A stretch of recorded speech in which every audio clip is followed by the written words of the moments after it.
Welcome back to our channel. Today we will explore a new case.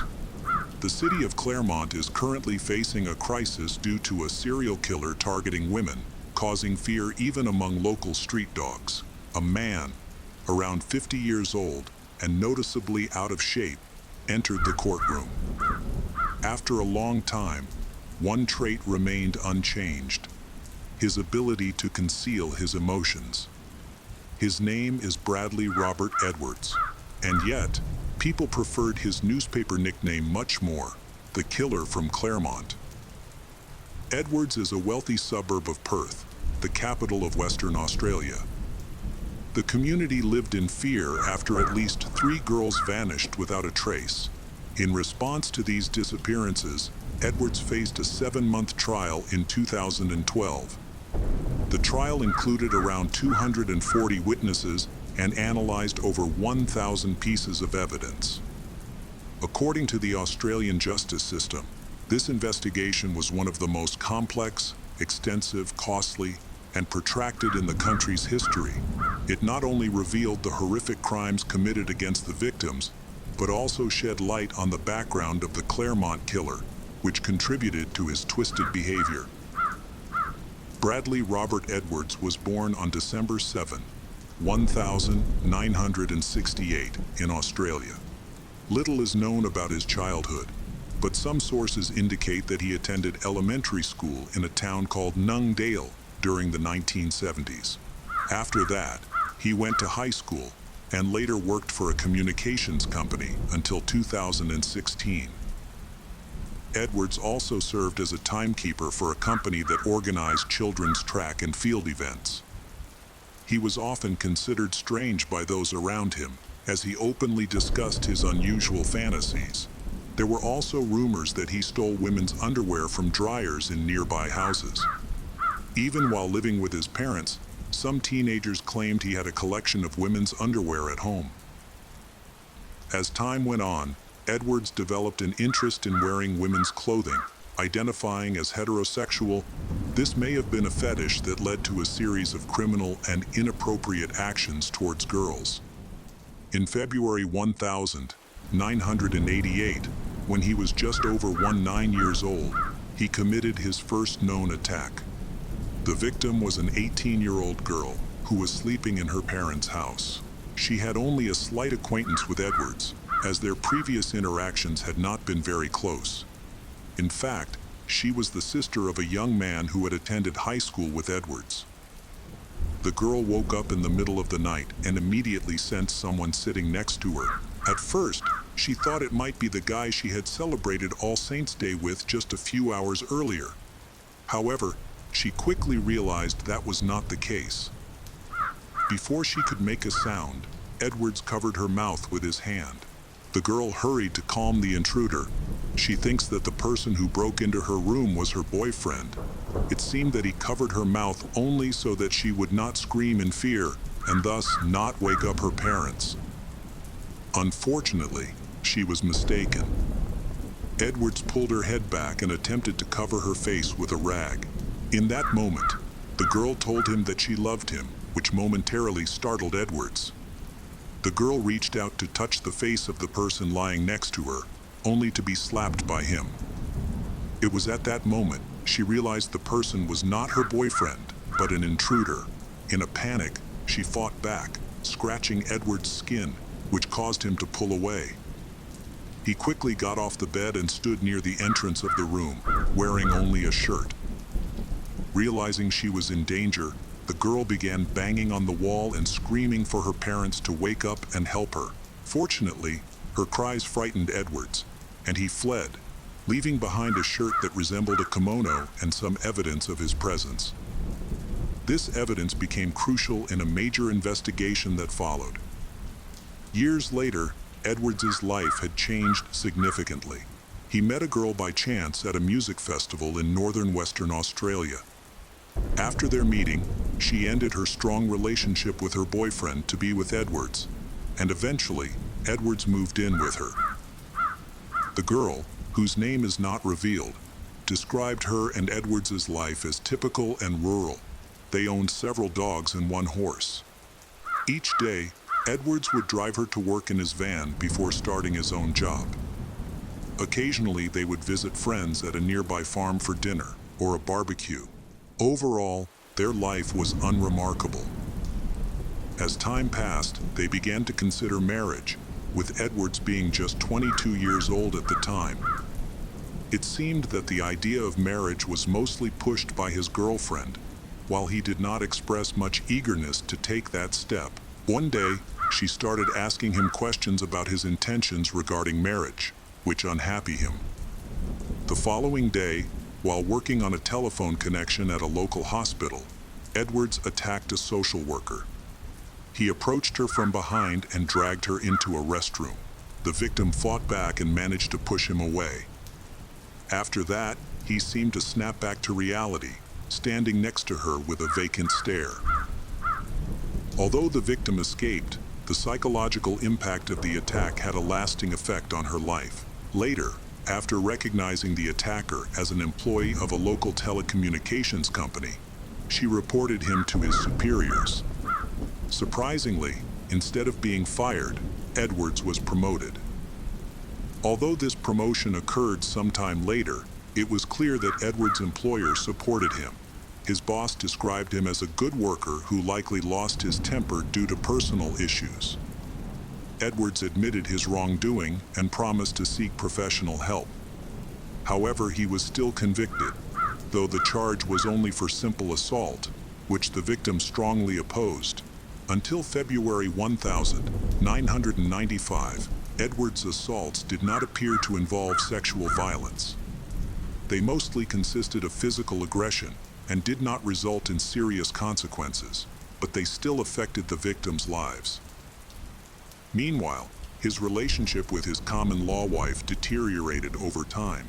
This likely happened because he chose to spend his free time on the computer instead of with her. According to her, Edwards eventually became emotionally distant, leading to the end of their cohabitation and relationship. On the morning of February 12, Edwards committed another attack. This time, he kidnapped a 17-year-old woman who was walking in one of the parks in Claremont. Reports indicate that the victim had just left a nightclub and was heading to her friend's house when she entered a poorly lit path leading to park. Edwards grabbed her from behind and forced her into his work van.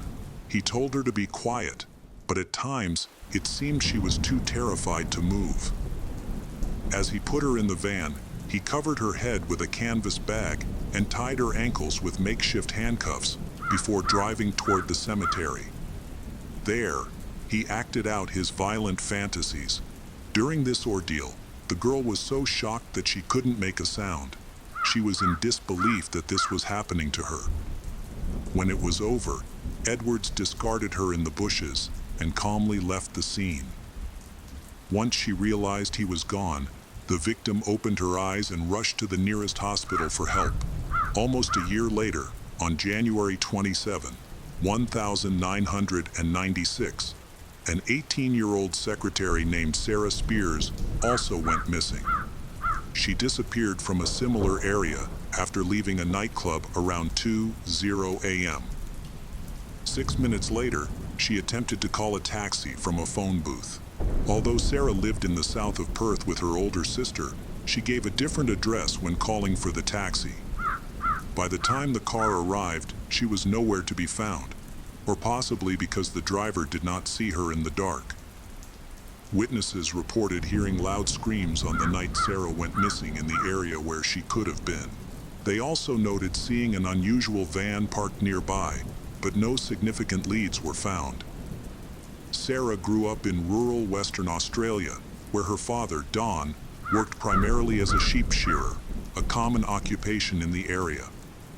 Sarah attended a boarding school in Perth and later took secretarial courses, eventually securing a job at a consulting company. Before her disappearance, she lived with her older sister, and they shared a close bond. Her family described her as cautious, which made it surprising that she chose to leave the nightclub alone. Around the same time Sarah disappeared, Edwards' relationship with his girlfriend was on the verge of ending. She had started seeing another man and may have even fallen in love with him. Initially, they were just friends and spent time together occasionally, but their relationship quickly evolved, prompting Edwards and his girlfriend to break up. They had shared responsibilities, including pets, a mortgage, and a car loan. A few months after their separation, Edwards' ex-girlfriend called to inform him that she was pregnant. It's unclear how he felt about this news, as he did not express any visible emotions. On June 9, 1996, another victim of Edwards went missing. This occurred around the time he learned that his ex-girlfriend was pregnant. The missing person was a 20-year-old nanny named Jane Rimmer. Before her disappearance, Jane had been out with friends, starting at a hotel called The Beach, then moving to the Hotel Continental, and finally heading to a nightclub. However, when they arrived at the nightclub, there was a long line at the entrance. Jane's friends decided to leave and called a taxi to go home, but she wanted to stay. The last known footage of Jane was captured by surveillance cameras at the Hotel Continental, where she was seen talking for several minutes to a dark-haired man who was facing away from the camera. Jane lived in an apartment in the western suburbs of Perth. Her mother reported that Jane had planned to have lunch with her the next day. According to her mother, it was unusual for Jane to miss such plans, especially since she typically came over to do her laundry around that time, which was part of her routine. Jane's relatives spoke with the police, described her as a cheerful, sociable, and friendly person. They mentioned that she enjoyed surfing and frequently visited the beach. Jane also loved children, which may explain why she took a job at a childcare services company after finishing school. Following her disappearance, police searched her home for clues, but they found nothing significant. After some time, local authorities established a special task force called the Macro Police to investigate two cases simultaneously. The first case involved the mysterious disappearance of Sarah on August 3, 1996. More than 50 days after Jane went missing, her remains were discovered by local citizens who were picking wildflowers about 40 kilometers from where she was believed to have been abducted. The remains were only partially covered by branches, likely torn from a nearby tree. Reports indicate that Jane had a neck wound and several superficial injuries on her wrists. At this time, Sarah was still reported missing. In the early morning of March 15, 1997, a 27-year-old lawyer named Kiara Glennon also disappeared. The day before her disappearance, she had been on vacation with friends at the Continental Hotel, but chose to return home earlier than the others.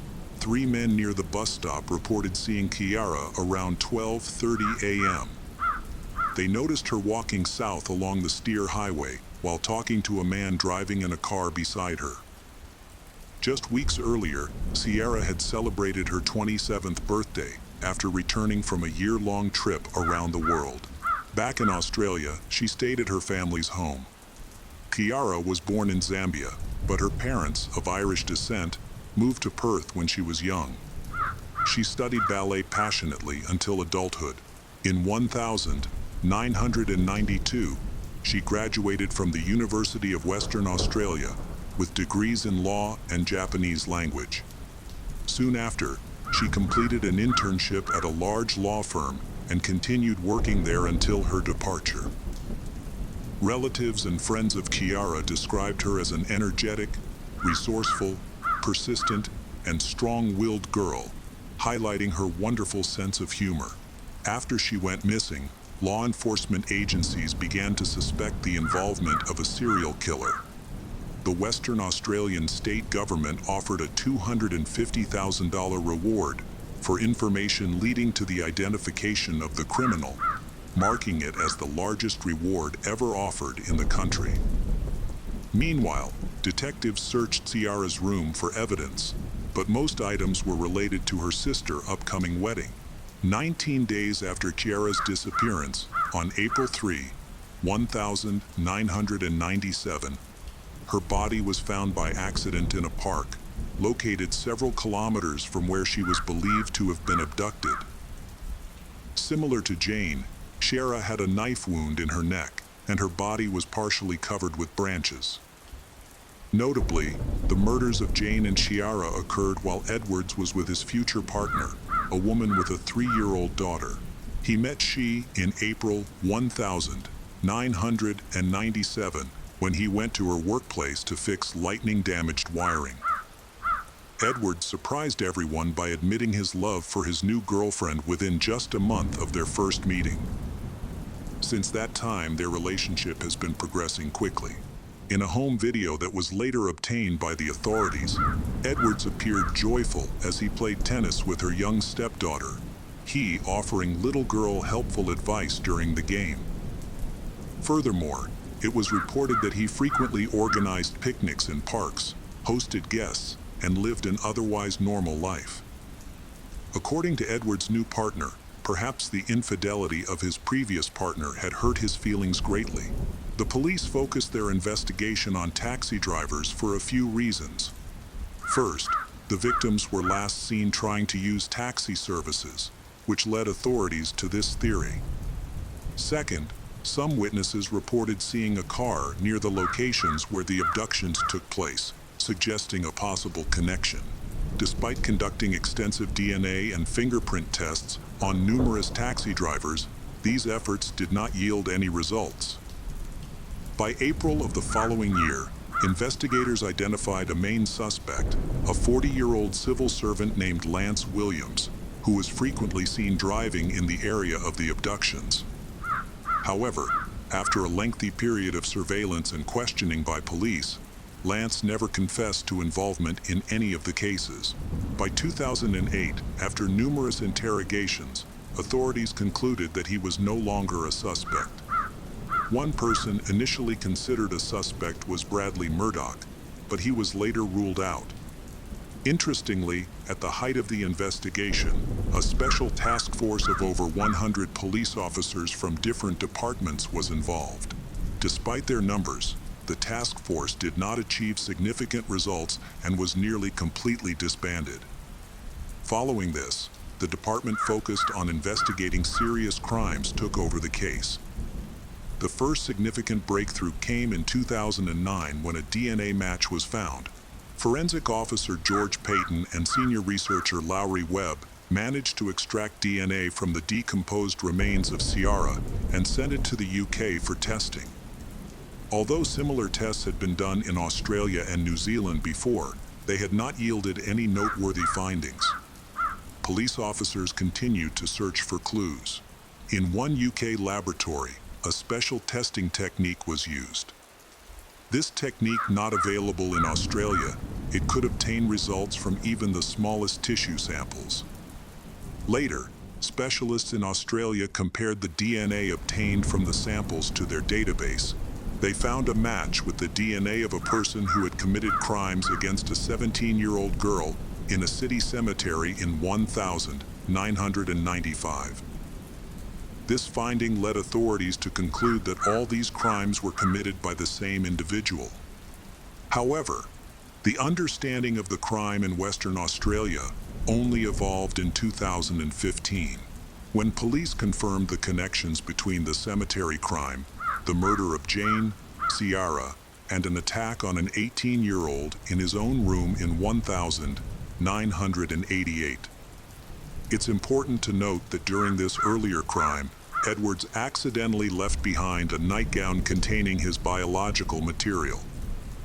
In the early morning of December 22, 2016, officers from the Western Australia State Police Tactical Response Unit entered the home of Edwards and took him. When they handcuffed him, his first reaction was, "What the hell is going on here?" The officers quickly informed him that he was a suspect in the Claremont serial killer case. In disbelief, he responded, "You've got to be kidding." As they read him his rights, he expressed confusion about why they thought he was connected to the case. Indeed, up to this point, Edwards had led a rather quiet and calm life. His social media profiles indicated that he and his common-law wife had been active volunteers, and he had even received an award from the city for his community service. He had crafted an image of a normal person, but whether he really was one is another question. The next day, Edwards was taken into custody. Formal charges were brought against him.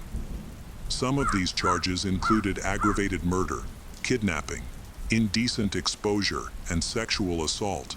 Meanwhile, police began a thorough search of the house where Edwards had lived for several years. The evidence found in the garage was so disturbing that much of it could not be presented in a public trial. This evidence included various illegal pornographic materials, homemade sex toys, bags containing his genetic material secured with hair ties, and a large collection of women's underwear with openings for male genitalia. One notable discovery was a series of documents or stories. The first was titled The Story of Chloe, the second was Sophie, and the third was Nicole. All these stories shared a common theme: a man kidnapped victims. It was unclear whether he had written the stories himself or downloaded them from the internet. In late October 2019, Edwards pleaded guilty to 5 out of the 8 charges against him. Meanwhile, Edwards denied the murder charge, claiming he had no involvement in the crimes. The main trial, led by Chief Justice Stephen Hall, began on November 25, 2019, at the prosecution's request. It was conducted without a jury due to significant public interest and the abundance of unique evidence. Approximately 240 witnesses testified during the trial, which lasted for 7 months.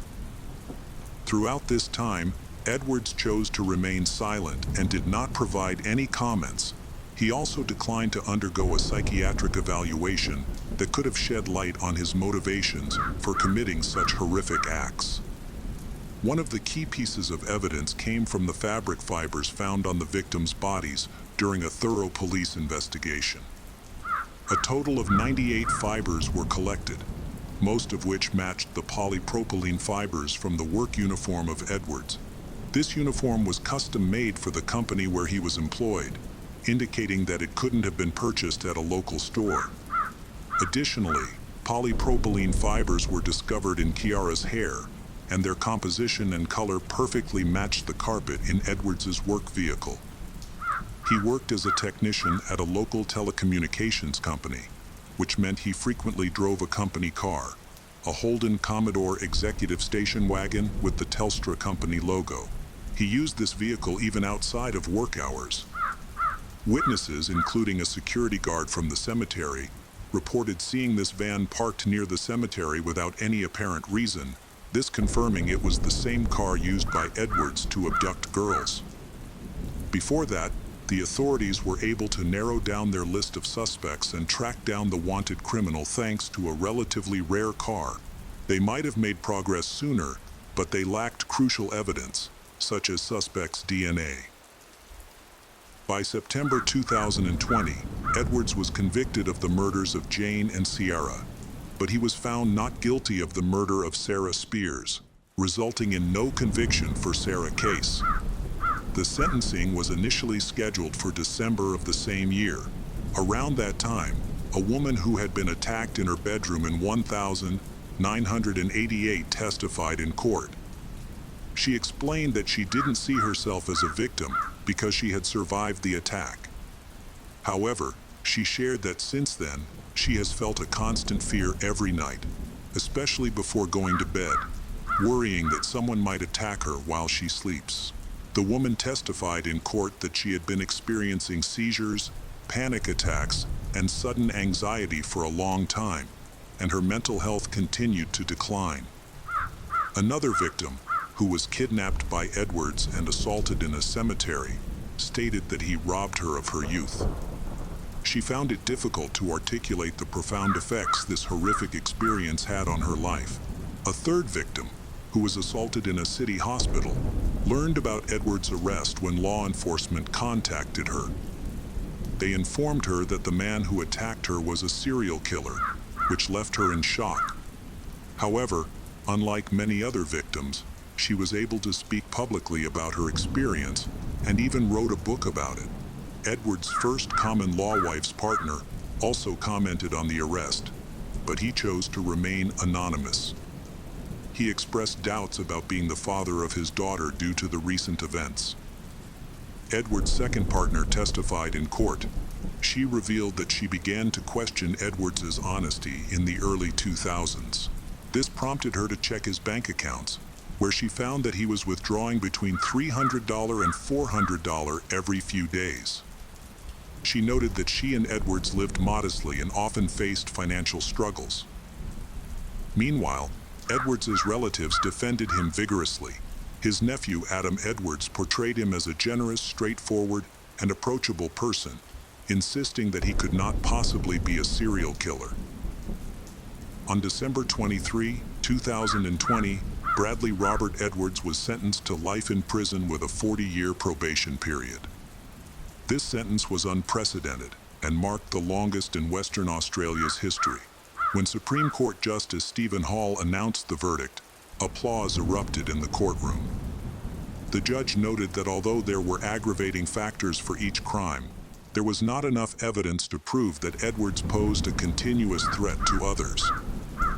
Interestingly, Edwards' legal team had until February 3, 2021, to appeal the decision and argue for his innocence, but they never did. The local police commissioner remarked to news agencies that the court had imprisoned one of the country's most dangerous criminals. He expressed hope that Edwards would spend the rest of his life in prison without the possibility of release. Additionally, he mentioned that he would continue to seek justice for another victim, Sarah Spears. The case against Edwards is considered one of the most expensive and lengthy criminal trials in Western Australia. By September 2020, its total cost had surpassed $11 million. Authorities also had to spend a substantial amount on providing the legally required defense services for the accused. Significant funds were allocated for the prosecution as well. The prosecution team consisted of 4 prosecutors and 5 state lawyers. Additionally, some witnesses and experts traveled to Australia from other countries. The prosecution compiled over 150 volumes, which included reports of their work and organized evidence of Edwards' crimes. Law enforcement officers established a comprehensive database containing various documents and case materials, totaling several thousand gigabytes. Additionally, civilians took part in their own investigations, including journalist Liam Bartlett. He believes that Edwards may have had many more victims. Among them, one potential victim is a 22-year-old woman named Julie Cutler, who vanished without a trace in June 1988 after leaving a hotel. There were other girls who also disappeared under similar circumstances, but currently, there is no information available about those cases. The conclusion of the Bradley Robert Edwards case, the Claremont serial killings, left a painful mark on Western Australia's crime history. Thanks to the efforts of forensic officers, researchers in the community were instrumental in solving the case and bringing justice to the victims. Edwards, whose brutality and involvement in the murder of Jane Rimmer and Kiara Glennon, was convicted and sentenced to life imprisonment. However, there are still unfortunate victims who have not found justice. This case reminds us of the need to uphold the law and fight to prevent similar crimes in the future. The case of Andrew Bagby and Zachary Turner. This case is a deeply tragic and complex story that highlights the dark intersections of love and betrayal. A harrowing tale of violence, the failure of the justice system. The murder of Andrew Bagby, a promising young doctor, but his life ended tragically. What follows is custody battles and the tragic consequences of delay resolution, legal. Kathleen and David Bagby first met in the 196 at Disneyland while hanging out with mutual friends. At that time, David was serving in the U.S. Marine Corps. He was intelligent, charming, and sociable, which immediately drew Kathleen to him. They connected quickly and spent the entire trip talking, becoming inseparable soon after. Within 5 months of meeting, they got married. They settled in San Diego, California, where Kathleen became a nurse, while David transitioned to a career as a software engineer after his military service. They both dreamed of having children, but at that time, planning a family is difficult. Despite that, Kathleen eventually became pregnant, which was a joyful surprise for them. The arrival of their son, Andrew, was a wonderful event. Later, the family of 3 moved to the suburbs of San Jose. Andrew was friendly and sociable from a young age, a trait he inherited from his parents. He received several awards that highlighted his hard work and dedication. His best friend, Kurt Quenney, had been by his side since elementary school, and together they enjoyed making funny videos. Andrew valued family time and always prioritized being with his loved ones. When he started college, he began dating Heather, a girl in his classes. Inspired by his mother, he aspired to pursue a career in medicine, which allowed him to bond with her over shared discussions about the field. Their family was harmonious and served as a model for others. After graduating from college, Andrew applied to multiple medical universities, but was only accepted by one, which was a significant disappointment. He decided to reapply the following year and planned to work in the meantime to avoid burdening his parents. Just days after receiving the rejection letters, his mother discovered a misplaced acceptance letter from Memorial University of Newfoundland in Canada. This news changed Andrew's life dramatically. In 1995, he moved to St. John's, Canada, to attend the university. The following year, Heather also relocated to join him and enrolled in the same institution. However, Andrew's with her relationship began to deteriorate after a few months. His girlfriend unexpectedly ended their engagement without providing any explanation. To forget the pain, Andrew focused intensely on his studies. This continued until his 3rd year, in the spring of 1999. When he met a woman named Shirley.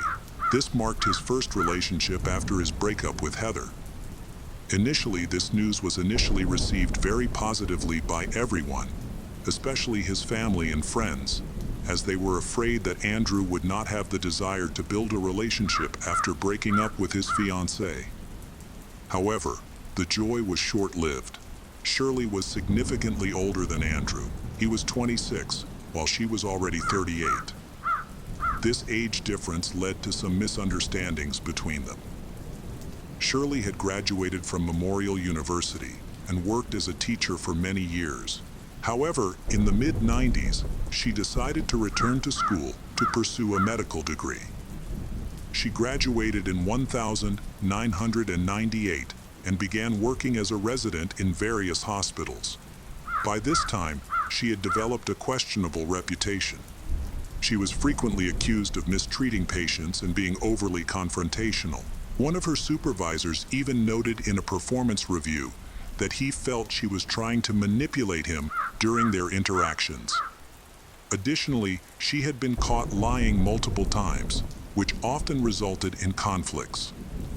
From the moment they met, Shirley became very controlling of Andrew. She followed him everywhere. His friends saw as excessively affectionate behavior. She would often hug him, touch him inappropriately, and talk openly about their active sex life, which shocked Andrew and his friends. When Shirley learned about Andrew's ex-fiancée, a beautiful girl named Heather, she became upset and started crying. Not only that, Shirley called other girls to boast about her relationship with Andrew. This led to her being perceived as inadequate. Andrew's friends and family did not like her. They often suggested that Andrew could find someone better, considering his calm demeanor and good looks. However, after his breakup with Heather, Andrew's self-esteem plummeted. He convinced himself that Shirley was the best person he could meet and that he shouldn't expect more. His loved ones could only wait and hope that their relationship would eventually end. After graduating from university in 2000, Andrew moved to Syracuse, New York, to start a job at a medical center. At the same time, Shirley relocated to Sac City, Iowa, a small town with a population of about 2,000, where she signed a 10-year contract to work at the county medical center. Andrew's family was relieved that he and Shirley had moved away from each other. However, Shirley was determined to keep their relationship alive, frequently reaching out to Andrew.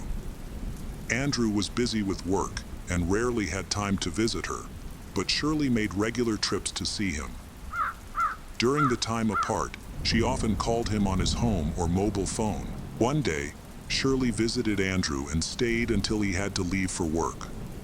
After they said goodbye, she called him to say she had forgotten her purse at his apartment.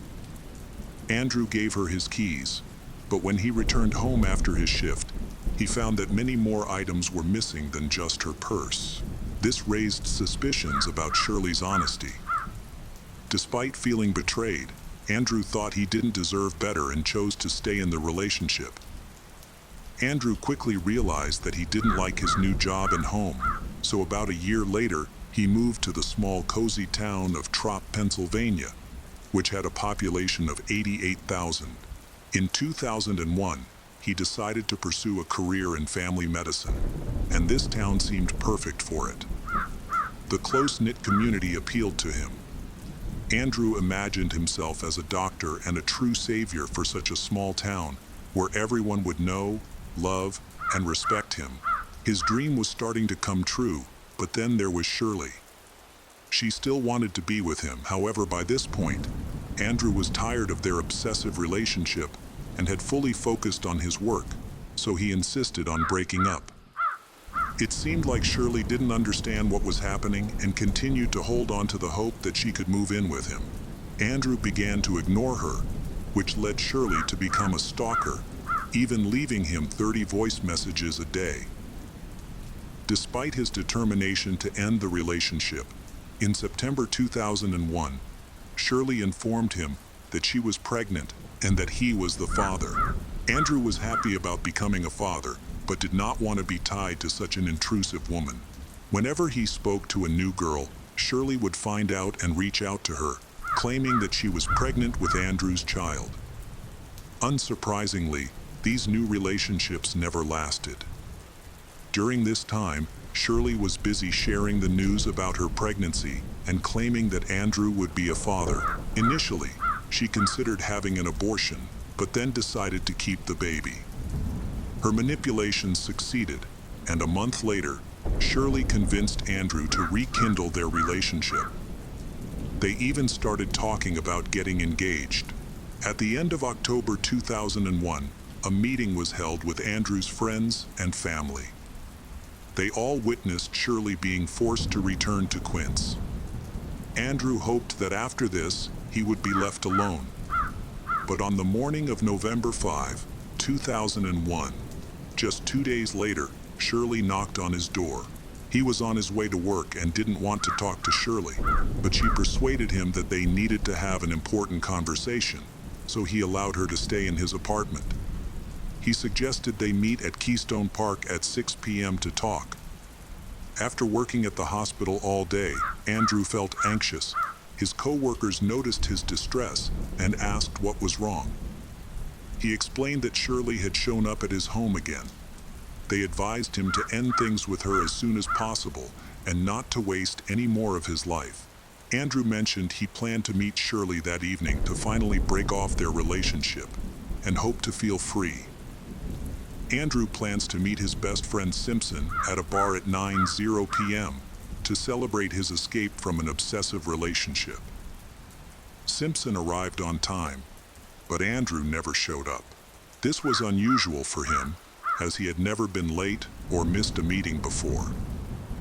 Concerned, Simpson thought Andrew might still be caught up in a conversation with Shirley. Simpson decided they could catch up in the morning at work, but when Andrew did not return calls from Simpson, his family, or his co-workers, by 9:00 a.m., Simpson considered contacting the police to check on Andrew, but was too busy to do so. A message appeared on television that in Keystone Park, the body of a man in a medical uniform had been found, identified as Andrew Bagby, 28 years old. A homeless person collecting cans discovered his body at 6:00 a.m., lying in a parking lot next to his car. Dr. Andrew had been attacked by force 5 times in the back, face, and chest, and it appeared he was dead with a final shot to the back of the head while on the ground. Simpson quickly informed the police, explaining that they wouldn't need to search for the suspect for long since he knew who Andrew had last met and had a conflict with. He described Shirley's troubling behavior and mentioned that Andrew had planned to meet her in the park that evening to end their relationship, which Shirley was adamantly against. The detectives found these details significant and promptly reached out to Shirley, who was already back in her hometown in Canada. Shirley claimed she had been in Iowa all day because she was sick and had gone to visit her parents. Of course, this was a lie. She had actually come to meet Andrew and had stayed at his apartment before their scheduled meeting in the park.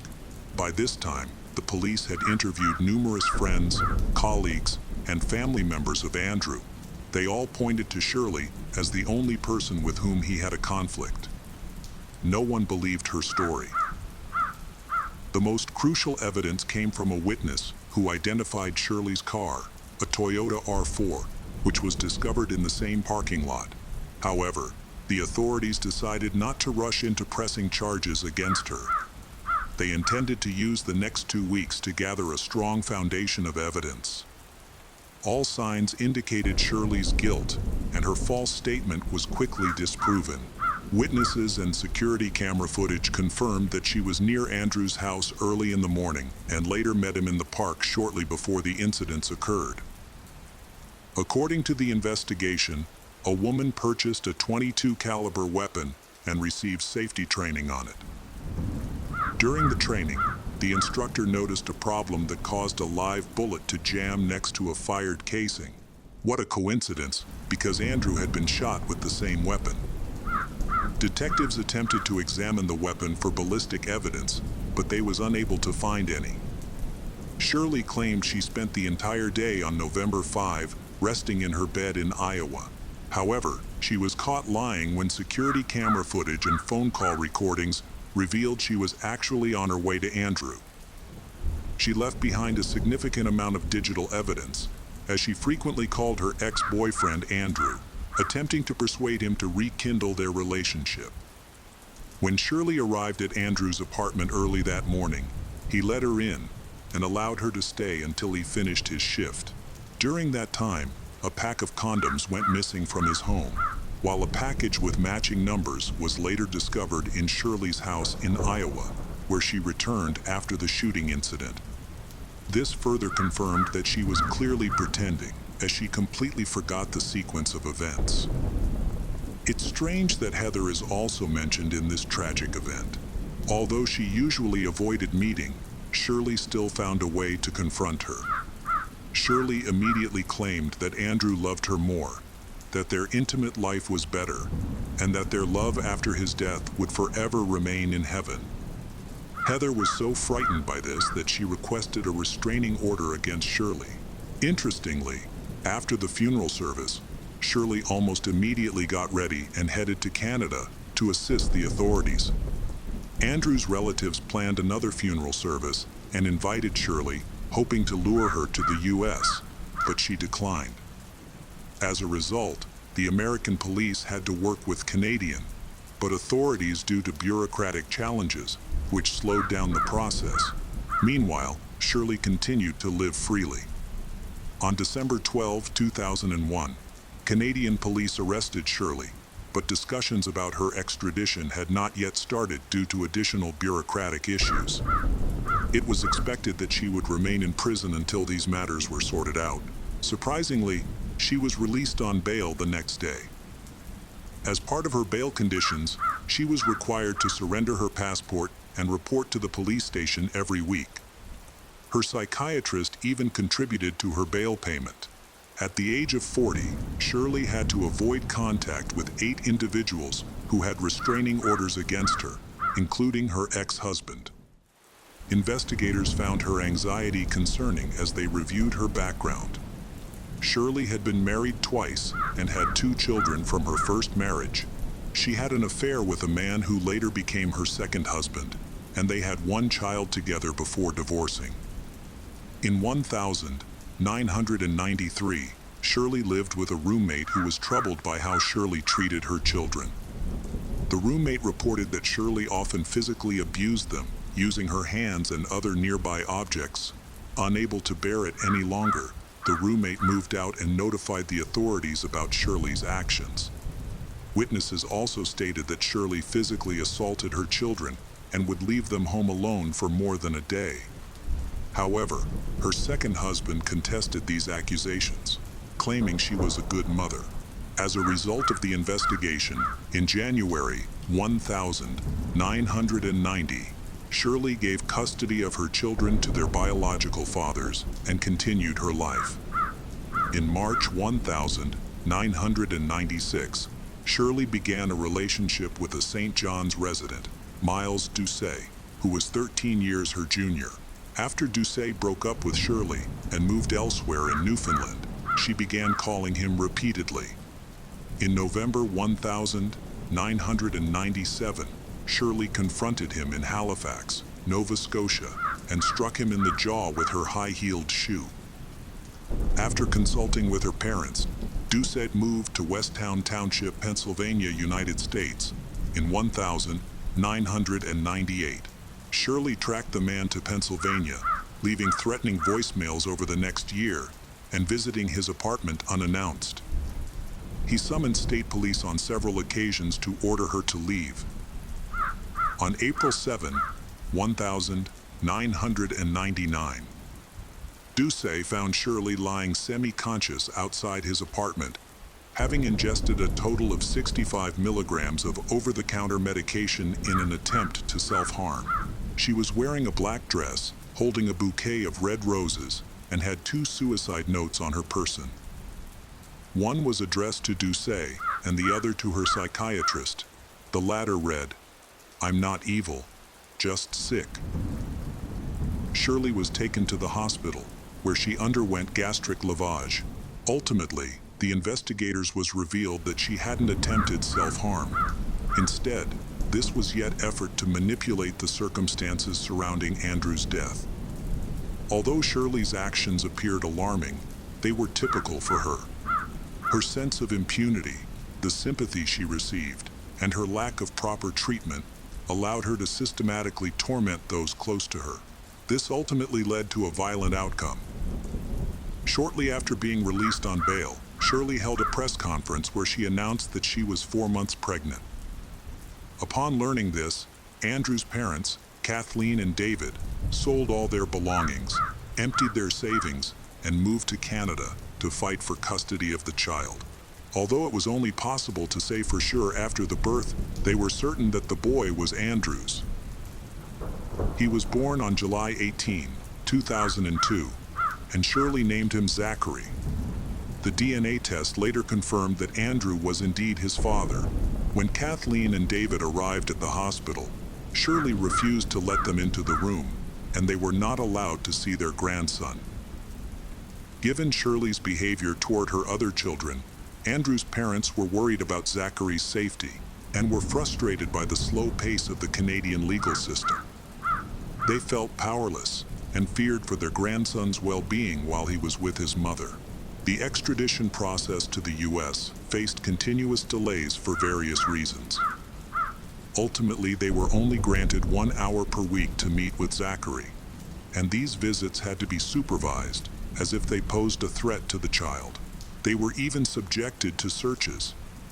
Despite these challenges, Zachary became a source of joy for they, who had lost their only child after years of waiting and hoped. In November 2002, things began to change. Shirley was imprisoned, and the extradition process to the U.S. started. She voluntarily transferred full custody of Zachary to Andrew's parents, but under specific conditions. Shirley could call them every day, and they were required to visit her in prison once a week. The grandparents took this responsibility seriously and never missed a visit to comply with the conditions. Despite the distance and bad weather, They strictly followed all of Shirley's requirements because they feared that this could become a reason for her discontent and revoke their custody rights. In January 2003, Shirley was released again. She had appealed directly to the judge overseeing her case, asking for advice on how to avoid prison before being extradited to the United States to care for her son. Surprisingly, the judge agreed to meet with her and provided detailed recommendations. Despite the absurdity of this situation, Shirley was released due to her compliance. Immediately after that, soon after, Kathleen and David lost custody of Zachary, but they were now allowed to spend significantly more time with Zachary, without interference from Shirley or a social worker.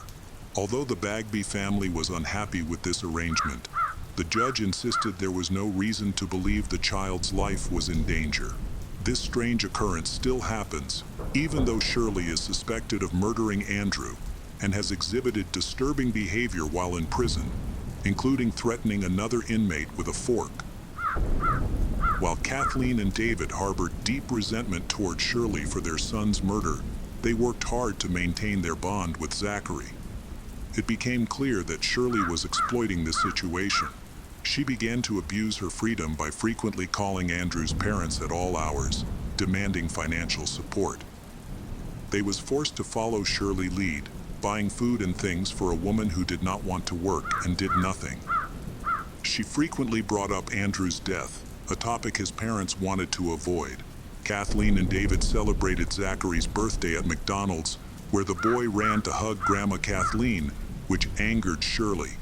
She yelled that she wouldn't let Zachary love them more than his mother. From that point on, Shirley began to make life difficult for them.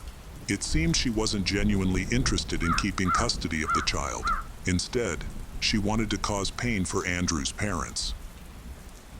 A hearing on extradition was scheduled for September 2003, which was to be the final one before Shirley would be sent to the U.S. During the waiting period for this process, Shirley started dating a new boyfriend, but he found out about her suspicious history and broke off the relationship. True to form, Shirley began stalking him, making threats and claiming she was pregnant. Despite her efforts to contact him and create drama, he ignored her. On August 17, she called a friend and mentioned that she planned to take Zachary to confront this man. Later, she stopped on the street to ask for directions, and that was the last time she and Zachary were seen alive. Shirley Turner and her young son, Zachary, vanished without a trace. That same day, a couple on vacation found the bodies of a woman and a small boy about 20 minutes from St. John's. Police quickly identified them as Shirley and Zachary. An autopsy revealed that Shirley had overdosed on anxiety medication prescribed to her. This same medication was also detected in a bottle of baby formula.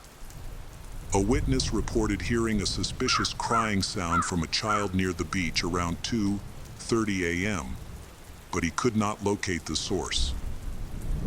Forensic experts determined that, after mixing her over-the-counter medication into Zachary's infant formula and drink it herself, she tied Zachary to her chest with her sweater and jumped from a fishing pier at Foxtrap Marina into the ocean. Both died from drowning. Shirley's car was discovered near the home of the man she was supposed to meet that evening. She had left her photos with him and the child, along with a letter claiming he had convinced her to take her self-harm and harm the boy. However, the investigation revealed that this was a typical manipulative tactic for Shirley. She aimed to create trouble for the young man, who was unaware of her intentions.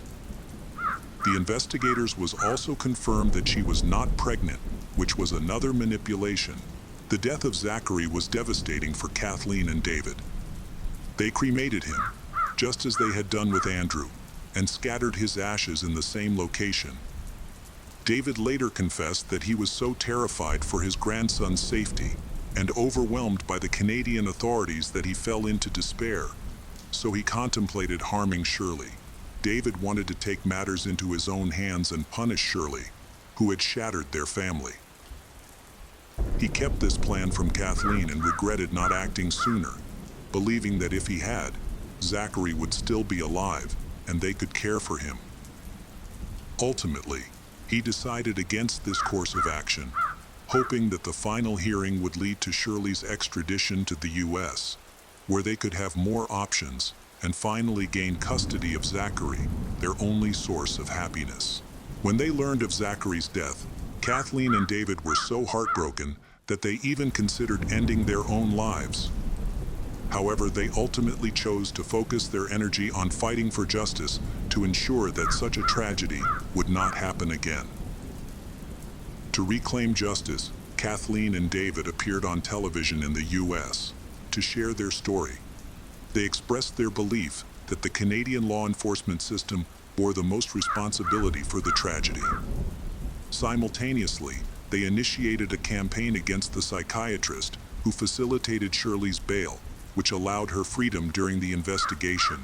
His actions faced backlash, resulting in a $10,000 fine. Andrew's parents also criticized the judge who granted Shirley her release, enabling her to tragically take Zachary's life in October 2006. A over 500-page report by a child protection specialist was published, highlighting that Zachary's death could have been prevented. This report became a catalyst for reform in the Canadian judicial system. In October 2009, the Zachary Bill was introduced in the House of Commons, proposing significant amendments to the country's criminal laws.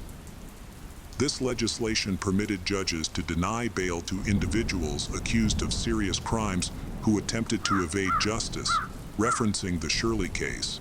The case of Andrew and Zachary is not only a story of loss, but also of resilience and struggle. Andrew's parents, David and Kathleen Bagby, turned their unimaginable grief into a tireless campaign for change, shining a light on the flaws that allowed such a tragedy to happen. Their fight serves as a lasting testament to the love they had for their son and grandson, and a call to action for society to do better. While the pain of their loss remains, Andrew and Zachary's legacy is a powerful reminder of the importance of accountability, compassion, and vigilance. It is a story that continues to inspire efforts to ensure that such tragedies are prevented in the future, turning their memory into a beacon of hope for justice and reform. The case of Joshin Ashbrook. The story we are about to explore takes place in Newport Richey, Florida, a typical American suburb with a population of around 15,000.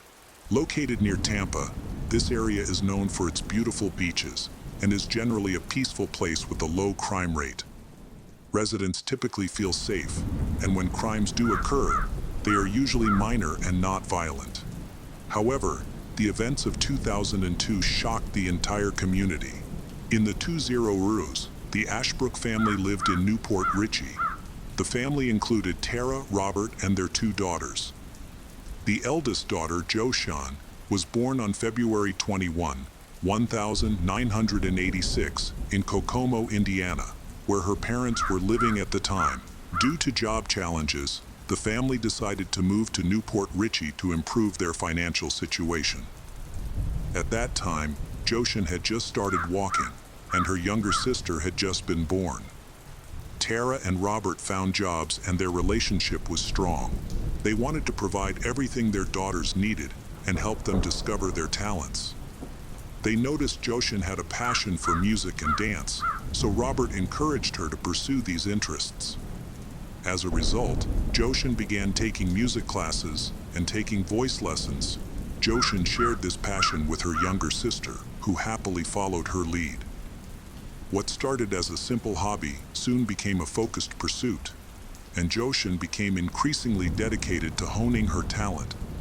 Her parents recognized her enthusiasm and began taking her to events and competitions to help her mature. Joshin believed that becoming a singer would not only bring her joy, but also provide a good income in the future. Joshin became deeply engaged in her music, leading people to think she was genuinely preparing for a professional career. Her talent made her well known in her town, further boosting her reputation. She began to regularly perform at various events, which became her signature. Even in elementary school, she started writing poetry and song lyrics, making friends with others who shared her passion for music. During her school years, she recorded several demo songs of her own creation by visiting a music studio on her own, using her savings instead of asking her parents for financial support. She started reaching out to various music and radio organizations to promote her compositions, hoping to attract the attention of a producer. It was challenging to succeed in this field, but she was determined to pursue her dream of a music career. However, if that didn't work out, she had no intention of giving up. She is also interested in law and plans to attend university alongside her musical ambitions. By 2002, when Joshin turned 16, she entered a rebellious phase typical of many teenagers. She spent increasing amounts of time focused on her vocal training, writing songs, visiting recording studios, and hanging out with friends. This shift in priorities began to negatively impact her academic performance, causing her grades to slip. Additionally, she started attending parties with older peers, and her new friends were not the kind her parents approved of. During this time, she also began to experiment with alcohol. Meanwhile, her relatives noticed that she wasn't achieving significant success in music, leading them to urge her to consider a backup plan and focus on her education instead. Tara and Robert were concerned about their daughter's behavior. They often pressured Joshin to succeed in school, continue her education, and pursue music as a hobby.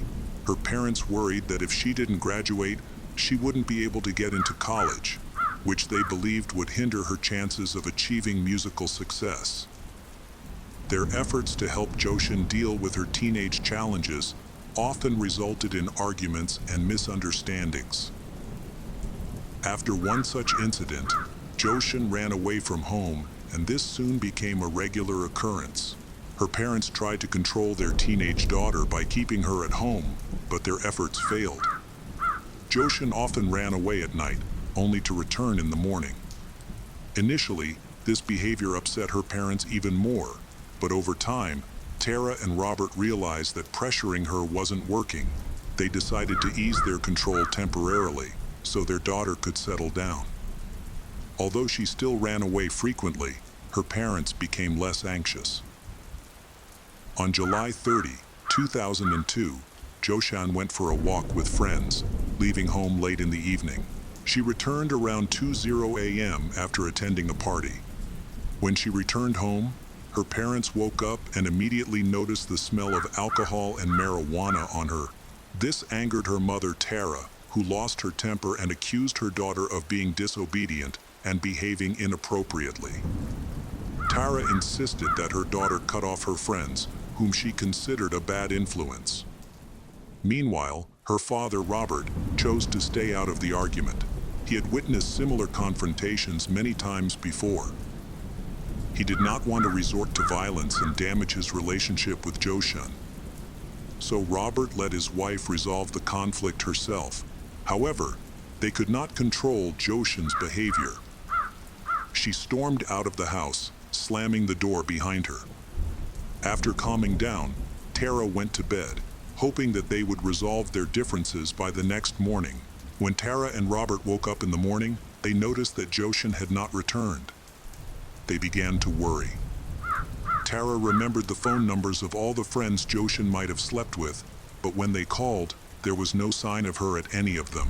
Her parents then decided to check other places Joshin might have been. Unfortunately, they could not find her or any clues as to where she might be.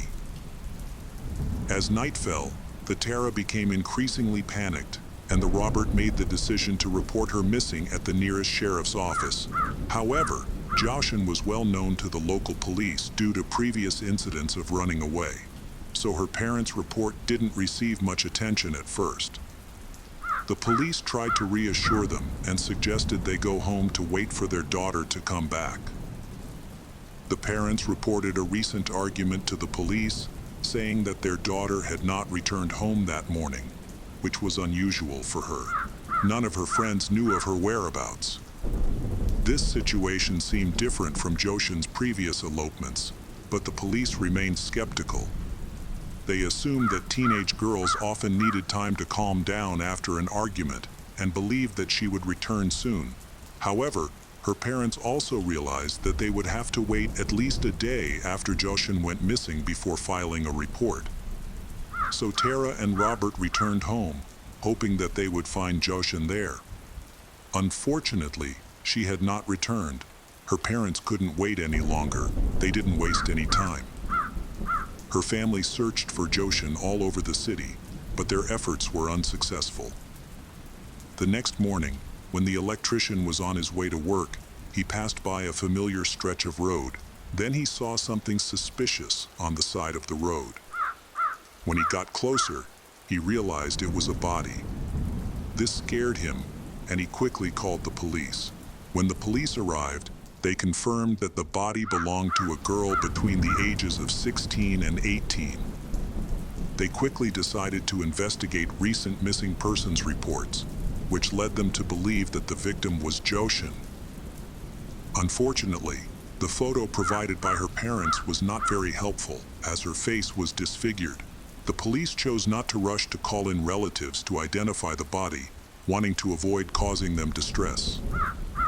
The body had many injuries and a deep cut on the neck. The body was sent to a forensic expert for an autopsy. Police initially believed the attack was abuse because her clothes were torn. However, the medical examiner found no signs of abuse. Surprisingly, the cause of death was a shallow cut to the neck, but the cut was made after her death. She had a broken collarbone and extensive bruising to her upper chest. The injuries to her arms and torso suggested that she had been able to fight off her attacker for a long time before she was killed. Forensic experts discovered valuables, skin cells, and some hair under her fingernails, all of which belonged to the suspect. A thorough analysis of the evidence collected from the body suggested that the girl had not been murdered in the alley. She may have been moved there and dumped to throw the investigation off track.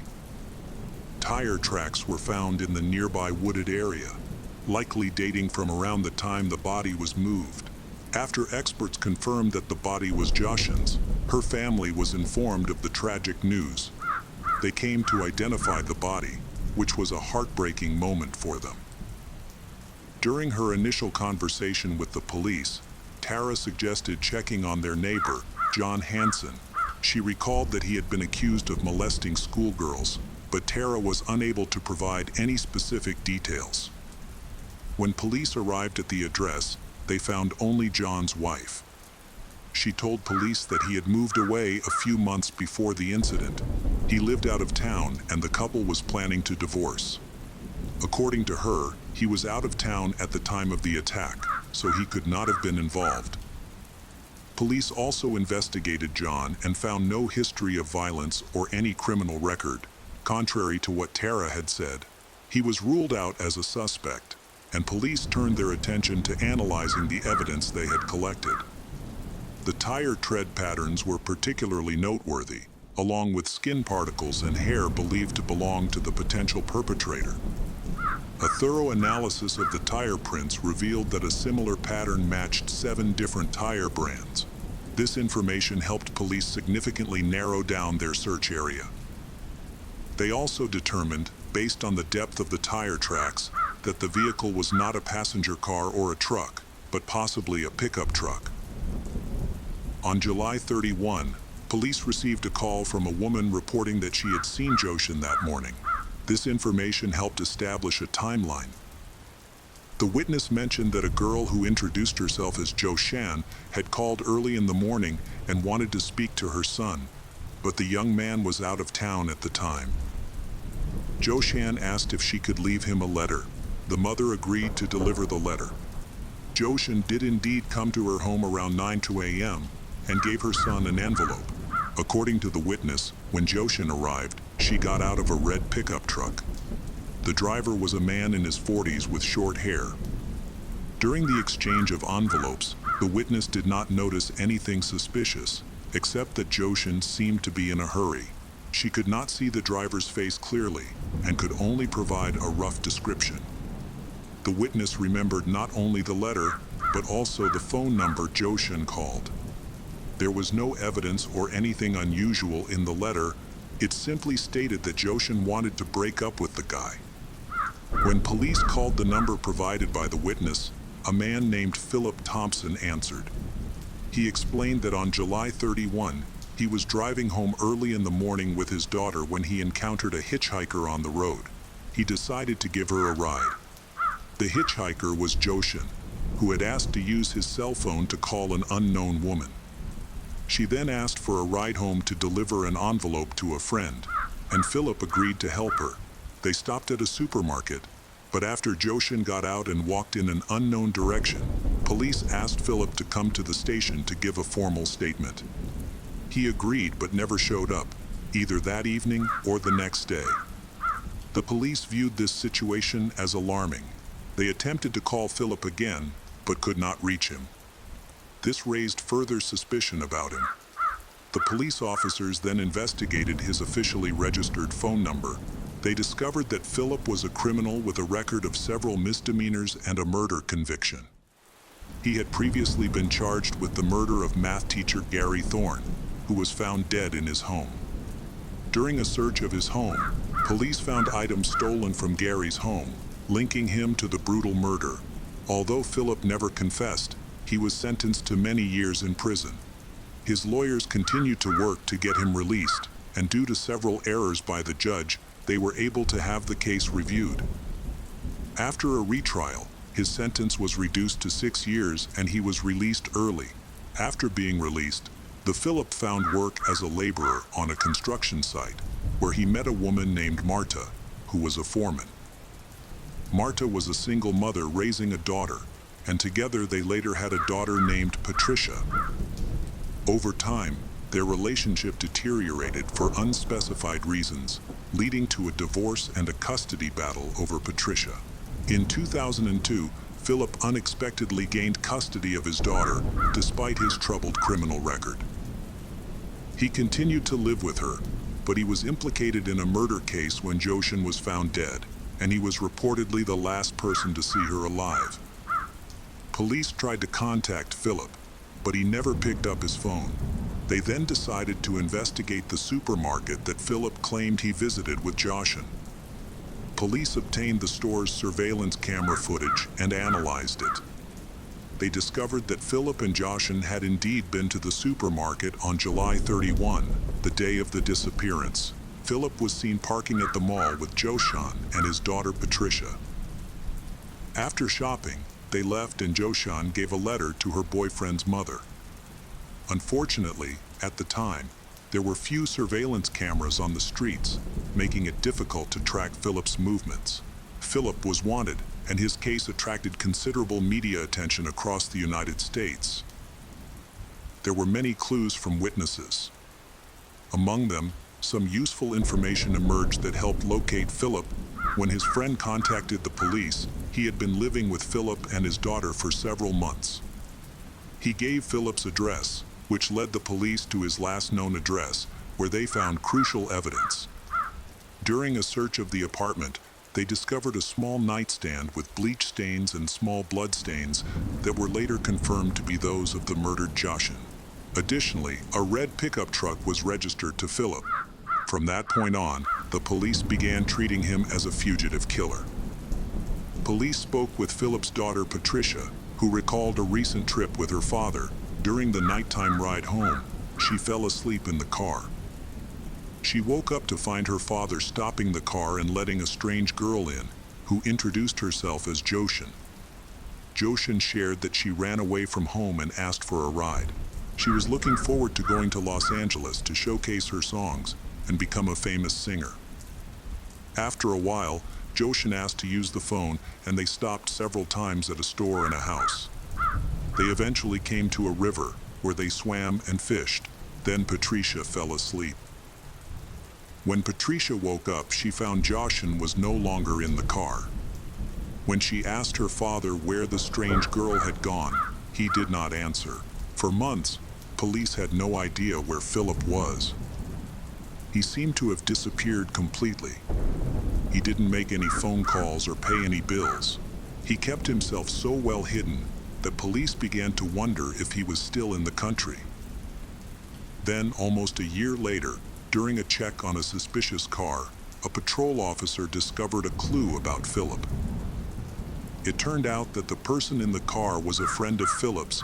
He said that during this time, Philip had been living with a friend and was not officially registered, which helped him evade detection. Philip was eventually found and arrested on October 28, 2013, with police collecting a hair sample from him and comparing it to samples found under Yashin's fingernails, which showed a match.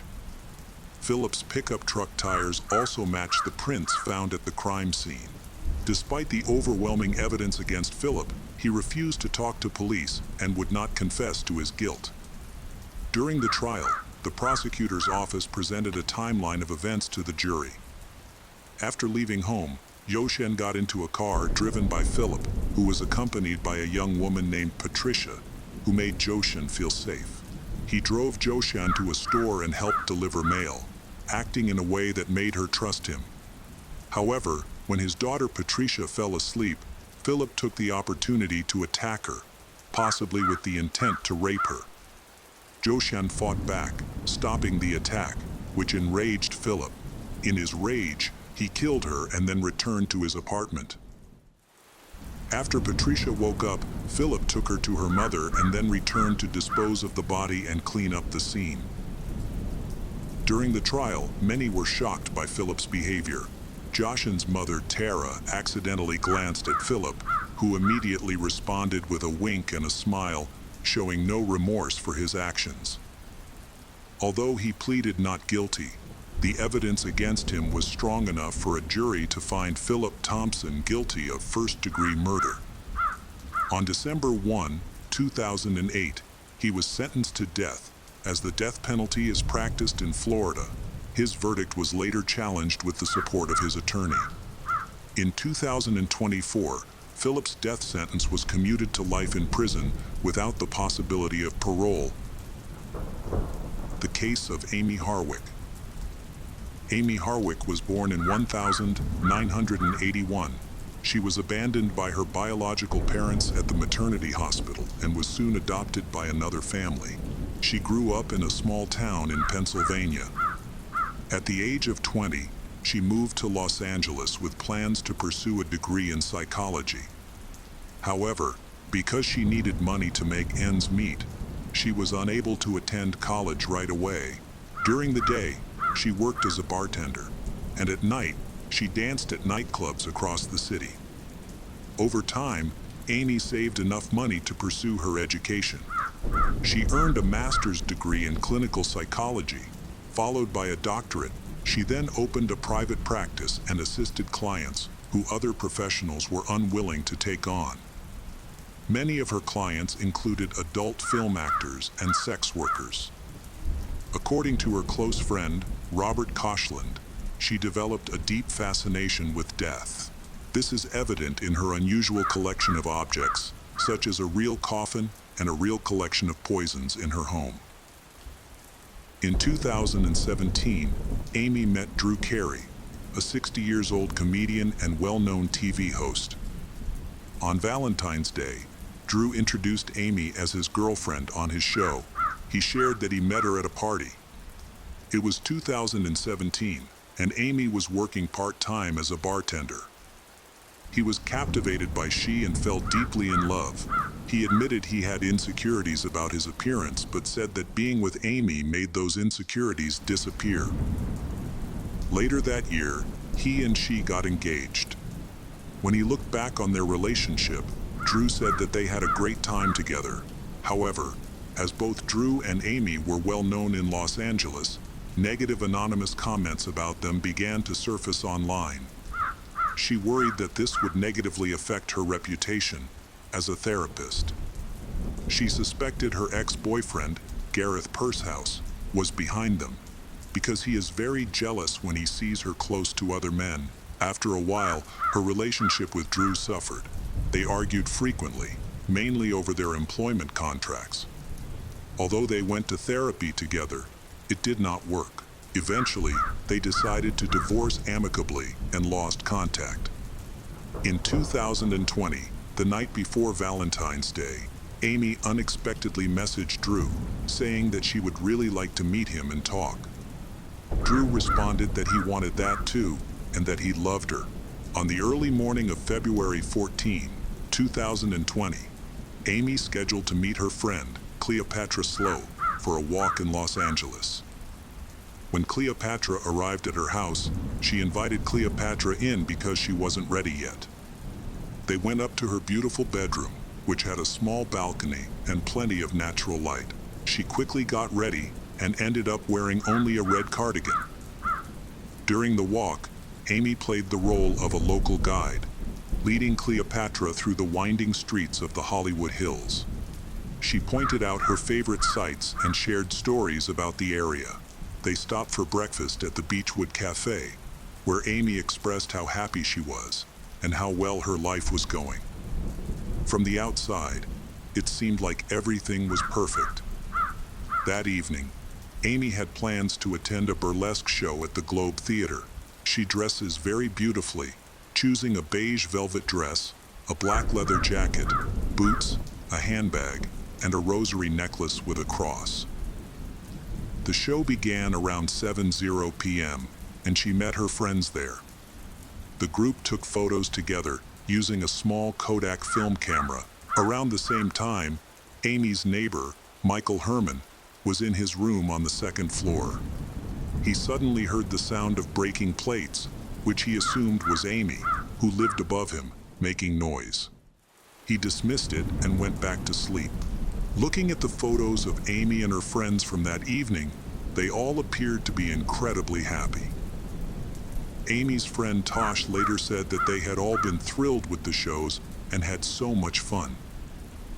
Around 9:00 p.m., after the burlesque show ended, Tosh invited Amy to a party. Amy declined, saying that she was going to have tea with her friends, and added that she loved Tosh. That was the last time Tosh saw her. She and her friends left the Globe Theater and went to a place called the Nomad to relax and have tea. They stayed there until nearly midnight. Around 1:00 a.m., Amy drove home and messaged her friend Sarah Rollins, asking her to send photos from their time at the Nomad. In her message, sent at 1:02 a.m., she asked Sarah to send her photos on the green couch.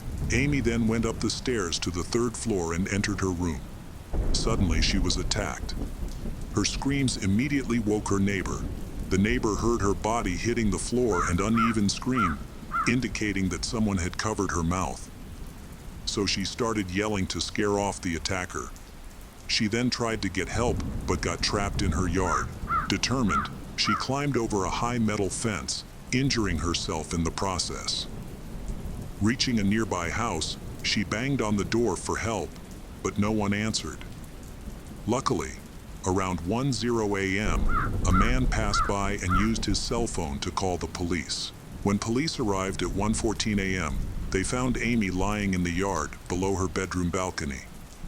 She was alive but had difficulty breathing. She had severe injuries and bruises on her neck, indicating she had been choked before falling from the balcony. Meanwhile, at 2:05 a.m., Sarah, unaware of the situation, sent she a photo she had requested earlier. She was transported to Cedars-Sinai Medical Center, but tragically, she passed away at 3:26 a.m. on February 15d. Investigators found evidence of a violent struggle in Amy's home. Blood was found on the bedroom door, along with traces of the rosary beads she had been wearing earlier that evening. The trail stretched from the living room through the bedroom to the balcony, where a syringe filled with liquid was found. Since Amy did not smoke, drink, or use drugs, the syringe could not have belonged to her. It was left behind by the attacker. Soon after, Amy's close friends, Cleopatra, Gray Stanley, and Robert Koshland, received the heartbreaking news that 38-year-old Amy had passed away. At first, no one could believe that she was gone. Drew, Amy's ex-husband, learned of her death after the police finished interviewing witnesses at the scene. He was so distraught that he could not stand and burst into tears. In the aftermath, Many of Amy's friends began speculating about the identity of the perpetrator. They all strongly believed that it must have been her ex-boyfriend, Gareth Pursehouse.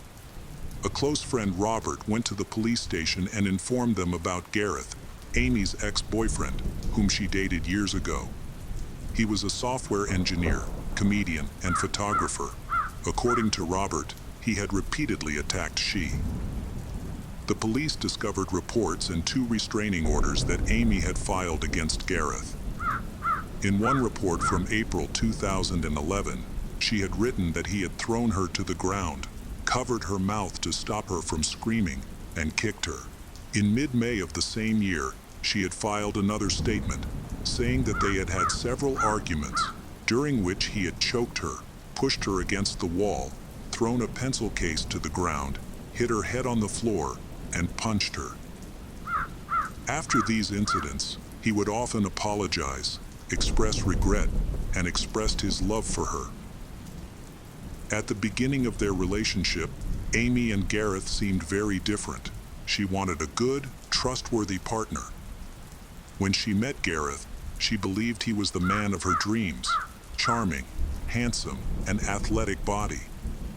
However, he soon began controlling her, forbidding her from seeing her friends. Over time, she realized he was abusive and reported his behavior to the police. Her friends disapproved of the relationship and encouraged her to leave him. Eventually, she decided to end things and, in 2012, told Gareth she no longer wanted to be with him. He did not take the breakup well and became obsessed with her. Gareth started following Amy, trying to figure out where she went and who she spent time with. He even asked their mutual friend, Toros, to send her photos and love songs on his behalf. However, she had no interest in reconciling with him. On her YouTube channel, she posted videos about how to get over a breakup and gave helpful advice on the subject. She seemed to quickly forget him and became more radiant. 4 years later, an unknown intruder broke into her home and stole photo albums along with her computer. Amy suspected Gareth was involved, but there was no evidence to confirm it. Following this incident, she became anxious and often felt like someone was watching her. Over the years, she became convinced that the offensive comments she received online were from Gareth. He also messaged her friends, attempting to persuade them to cut ties with her.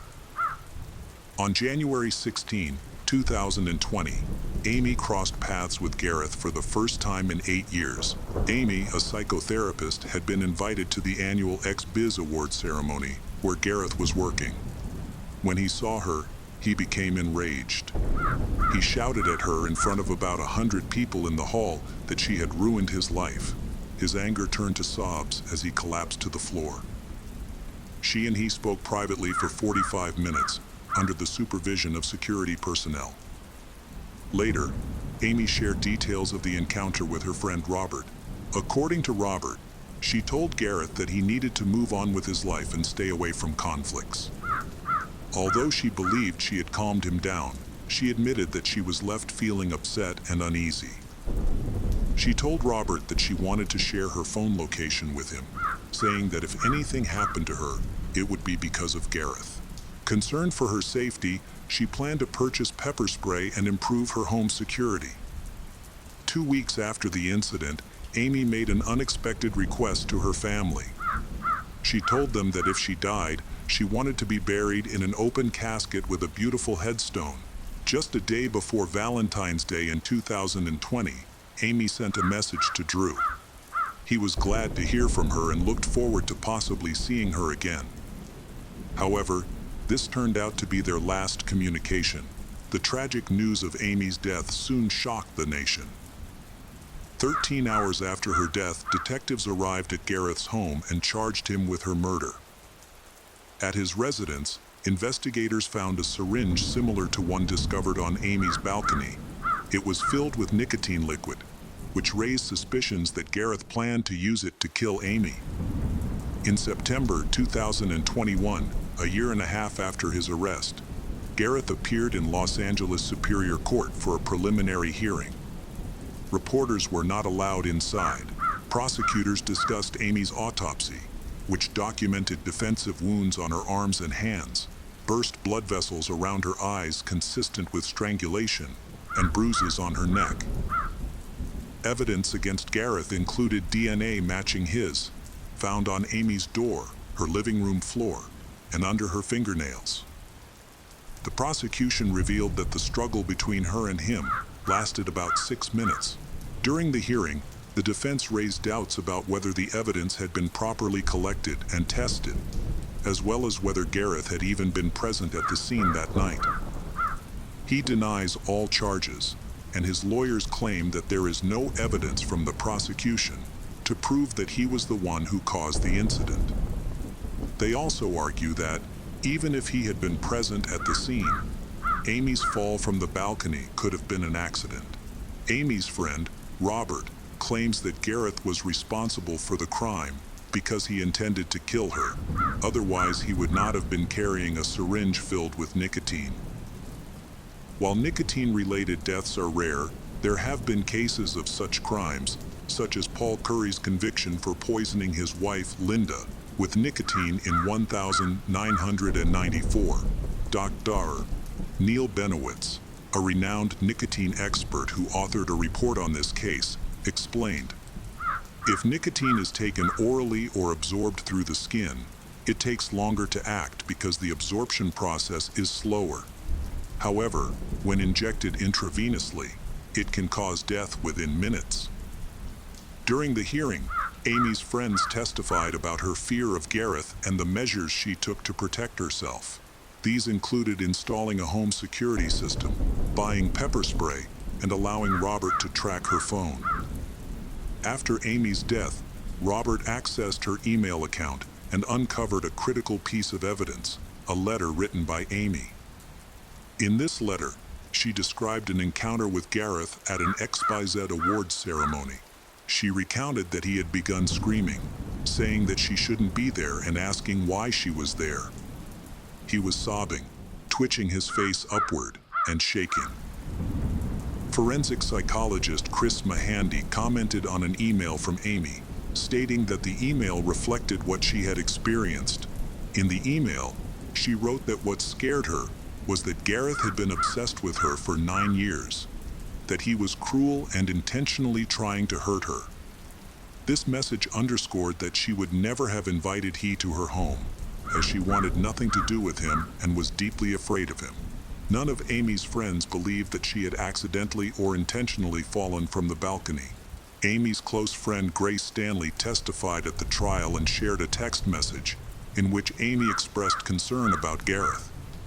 Grace stated that she avoided texting he and always had a feeling that he was watching her. After 6 days of reviewing testimony, the judge determined there was sufficient evidence to arrest Gareth in connection with Amy's death. However, he was not charged with stalking. He denied responsibility for her death, although psychologist Chris Mahandy said if the allegations were true, he should have also faced stalking charges. The psychologist suggested that Amy likely showed Gareth sympathy, attempting to use words and psychological persuasion to influence him. Unfortunately, this was a serious mistake, as the safest approach for stalking victims is to avoid any interaction with their stalker. Her kindness was misinterpreted by Gareth, feeding his delusions and escalating his anger.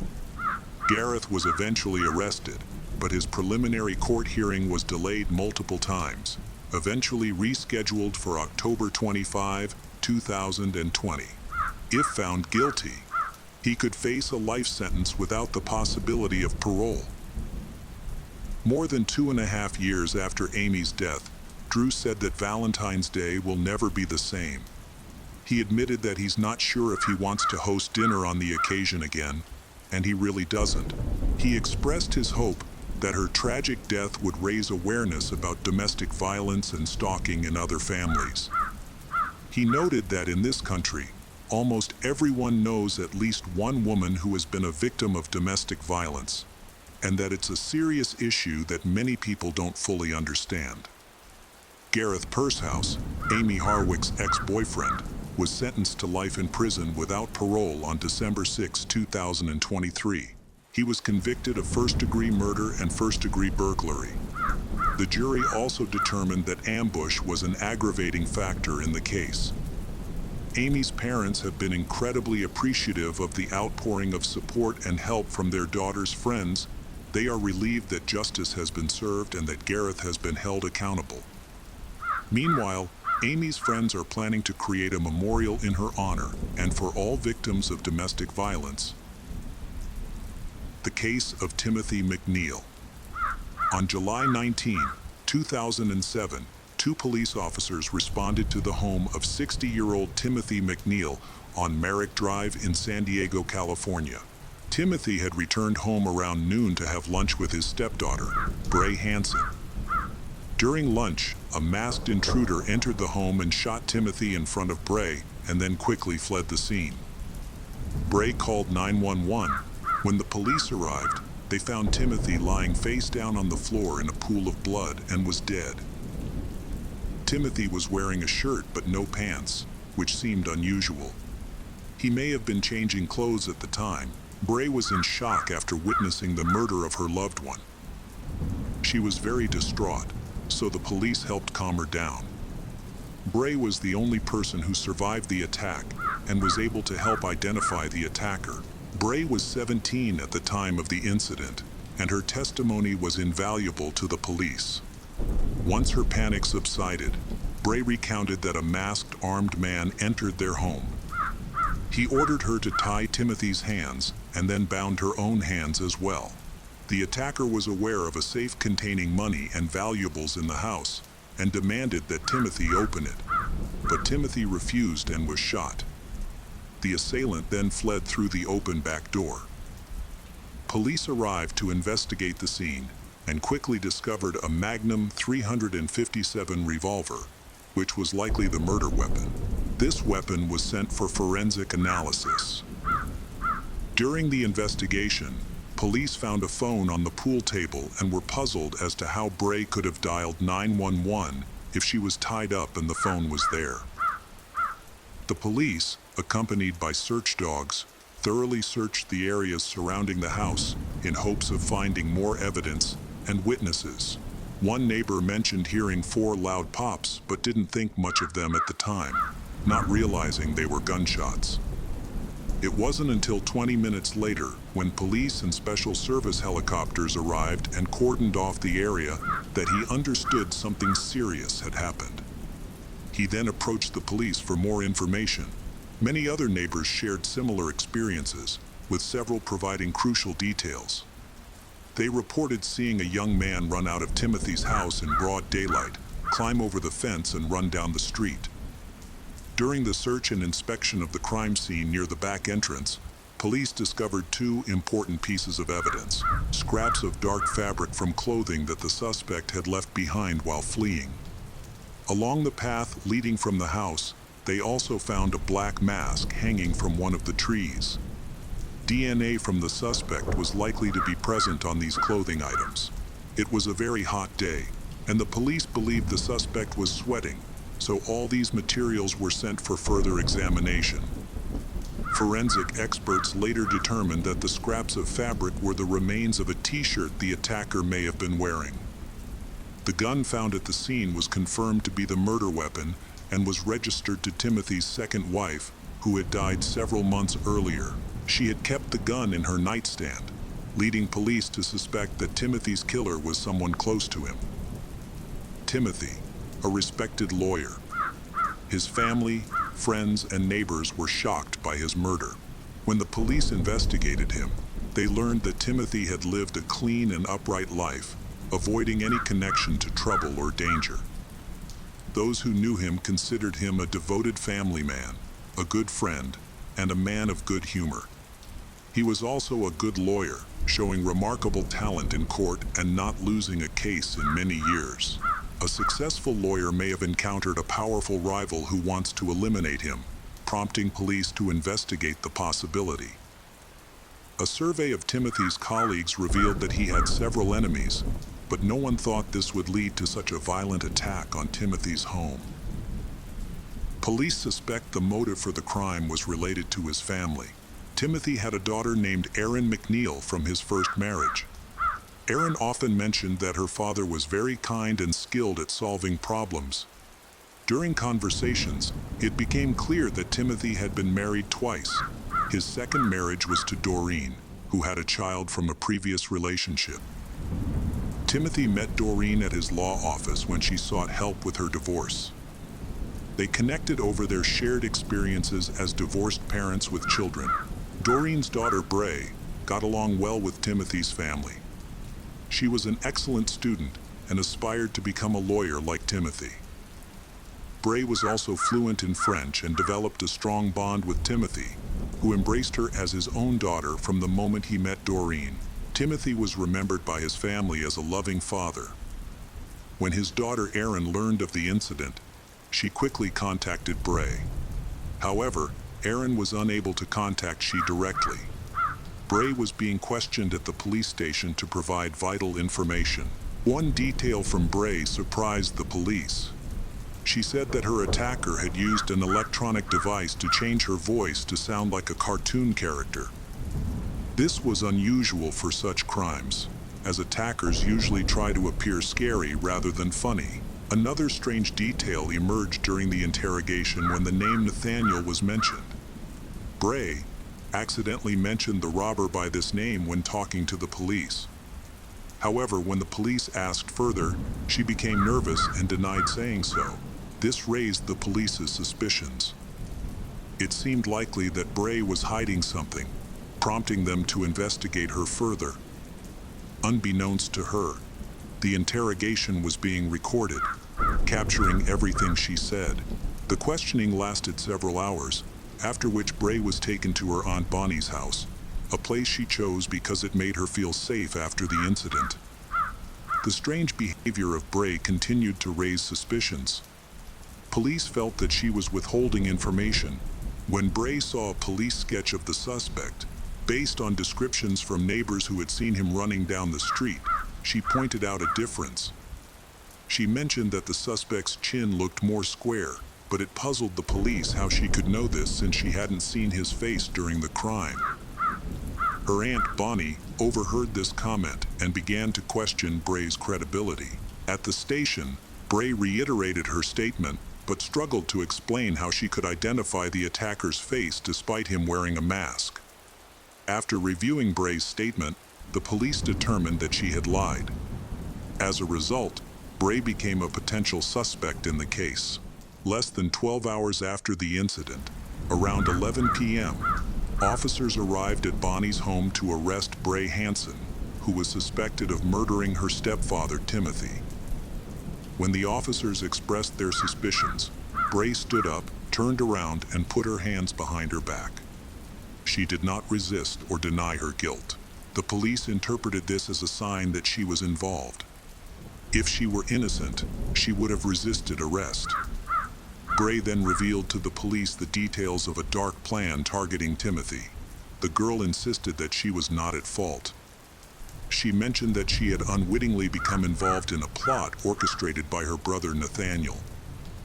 She recounted how Nathaniel broke into their home, restrained her, attacked Timothy, and they fought. She was so frightened at the time, so she turned away. When she heard gunshots, she assumed that Timothy had killed her brother. However, when she looked back, she realized that Timothy had been killed. Bray said she did everything she could to prevent this tragic event. She tried to convince Nathaniel not to kill her stepfather, but was unsuccessful. The news affected Timothy's biological daughter, Erin. She described her heart as truly broken. Erin could not believe that her father had been killed by people he considered close, the children of his second wife, people he raised as family. He had given them a good life, and they had repaid him with betrayal that led to his tragic death. The police then attempt to locate Nathaniel. Bray mentions that her brother lives in Arizona while attending a local college. They continue to interrogate her to find out the truth. During questioning, Bray confesses that she was involved in her stepfather's murder because she played a major role in a plot with her brother. she reveals that she and Nathaniel planned the murder and considered various methods, such as beating Timothy to death with a baseball bat or giving him a lethal injection. Ultimately, they chose not to carry out the act themselves and decided to hire a hitman instead. They hired a hitman and left cash, house keys, and a pistol in a small box in the yard. However, the hitman never showed up, complicating the situation. Nathaniel insisted that they had to act on their own. Bray had previously refused to go with her brother, believing that their plan would never work, while Nathaniel was determined to proceed. He therefore decided to act alone and eventually broke into the house, killing Timothy.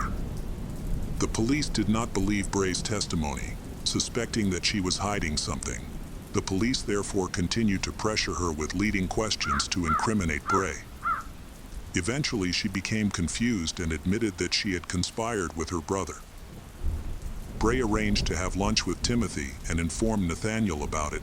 After Timothy returned home, she and her brother tied Timothy's hands behind his back and forced him to kneel in the laundry room. In this position, Bray killed Timothy with 4 shots. After committing the crime, Nathaniel fled. At this point, it appeared that Bray tried to cry, but no tears came. Bray calmly looked the police in the eyes and coldly recounted the plot and the murder. It was upsetting to see the 17-year-old girl without any emotion and without remorse for her actions.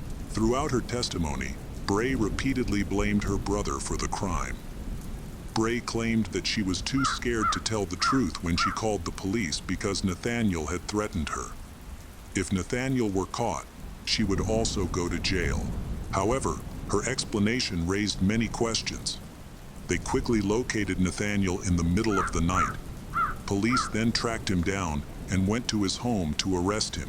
Police in San Diego, who were leading the murder investigation, were notified of the arrest and flew to Phoenix the next morning to question him. When questioned, Nathaniel initially remained silent and requested a lawyer. However, he quickly changed his mind and decided to speak to the police, waiving his right to legal counsel. During the conversation, he calmly provided vital information, admitting that he had been present at the scene when Timothy was killed. Nathaniel claimed that he had no real motive for the crime. Although he felt anger toward Timothy, especially after being fired from the family business, he insisted that he did not actually want his father to die. When Timothy saw Nathaniel with the gun, his stepfather begged him not to shoot and instead leave the house, promising that Timothy would not call the police. However, Nathaniel did not listen. He killed Timothy. When asked if Bray was involved in the case, Nathaniel insisted that she did not kill Timothy. The police need to determine who actually killed Timothy, which means finding out the motive behind the breakdown of Timothy's relationship with his wife's children. When Timothy met Doreen, she had a 4-year-old daughter, Bray, and a 6-year-old son, Nathaniel. Timothy took on the role of a father to them, but while Bray was bright and cheerful, Nathaniel was very challenging. Timothy made efforts to bond with Nathaniel, but he did not accept Timothy as his mother's new partner and often caused trouble. The problems worsened when Nathaniel and Bray grew up, justifying their behavior by saying that their mother had problems with alcohol, which led her to constantly dump her problems on them. When Nathaniel turned 12, he was forced to move to his grandmother's house in Arizona. There, he worked hard.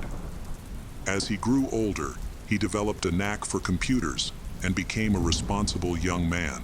Nathaniel did well in college and was looking forward to a better future. In 2006, their mother Doreen died from an overdose. This tragedy brought the children and Timothy closer together, especially Nathaniel, who tried his best to stay close to Timothy during this time. Bray had a good relationship with Timothy and often encouraged her brother to maintain a positive relationship with Timothy. Timothy supported and cared for them. Timothy had recently purchased a new computer for Nathaniel, who used it to work at Timothy's company until an altercation resulted in Nathaniel being fired. Even so, they kept in touch, and Timothy helped him financially. Nathaniel noted that during this time, Timothy's relationship with Bray had deteriorated considerably. They used to be very close, but Bray has recently been angry and emotionally outburst towards Timothy because he started dating someone new. Bray had a few close people she could trust, and her stepfather Timothy meant a lot to her. However, he suddenly began to distance himself from her. During an interview, the police recalled that the Bray had mentioned feeling worthless because of Timothy's recent behavior, but they did not understand what it meant at the time. Now the situation has become clearer. The police discovered that shortly before Doreen died, Timothy had begun a romantic relationship with Kim Mara. This made Bray extremely angry with Timothy, as Bray considered him her own and feared that he would completely cut her out of his life. This was a huge blow to Bray, as she truly loved her second father, but felt that she was becoming meaningless to him. The most shocking moment was when he canceled his birthday party to spend time with his new girlfriend. Nathan claimed he was not in San Diego when the crime occurred, but this was false. DNA evidence found on a mask nearby matched him, and his phone's geolocation confirmed he was at the scene. Neighbors who witnessed a young man fleeing also described Nathaniel, indicating he was present during the crime. Police suspect both Nathaniel and Bray of having something to do with Timothy's death. They have been charged with first-degree murder, including serious aggravating circumstances. The prosecutor's office claims that Timothy was lured into a deadly trap, and as a result, they face life in prison without the possibility of parole. 2 years have passed since Timothy's death, and Nathaniel and Bray are in prison awaiting trial. At the time the trial began, Bray was 19 and Nathaniel was 21. They were tried as adults, but separately. Bray's trial took place first, then Nathaniel's. During Bray's trial, she initially refused to testify against her brother. This situation was complicated by the evidence surrounding the murder. Neither the crime scene nor the weapon had any fingerprints or DNA that belonged to Nathaniel. The prosecutor convinced the jury of Nathaniel and Bray's guilt using circumstantial evidence. This included a mask with Nathaniel's DNA on it and a witness description that identified him as the person who fled the scene of the crime. The jury deliberated all day and ultimately returned a surprising verdict. The jury found Bray Hansen guilty and Nathaniel Gann not guilty. This meant that Bray would face a retrial, much to the prosecutor's disappointment. Meanwhile, it was revealed that the police had failed to provide the prosecution with a recording of Nathaniel's crucial interrogation, in which he confessed to the murder. This recording could have significantly changed the outcome of the case. The judge ruled that this confession could not be presented to the jury because his confession was invalid without legal representation, especially since he was a minor at the time. This was a major setback for the prosecution, as it eliminated their strongest evidence, the criminal's confession. The prosecutor's office decided on a new strategy.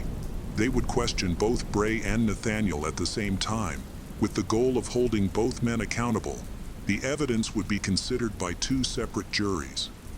The prosecution argued that this would prove that Bray and Nathaniel had cooperated. The defense faced challenges as well.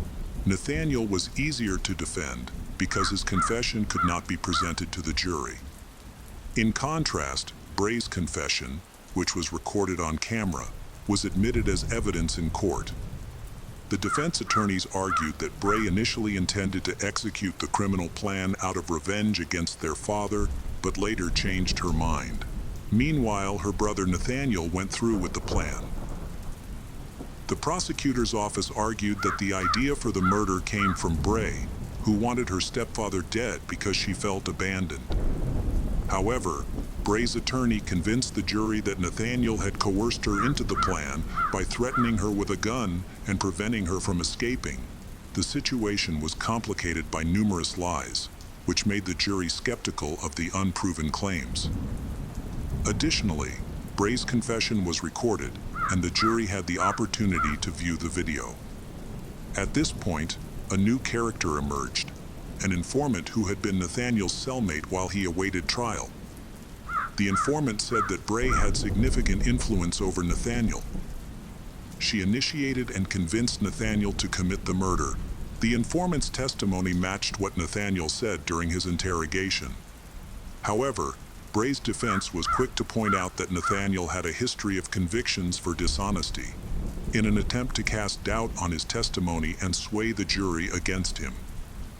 To portray Nathaniel as ruthless and dangerous, Bray's lawyer brought his ex-girlfriend to testify in court. The ex-girlfriend admitted that he had abandoned her during their school days. However, she claimed that no dramatic incident had occurred. She had only come to court to take revenge on him. The final piece of evidence was a letter written by Bray on the night of her arrest. This letter was not sent to anyone because she intended to end her life after writing it.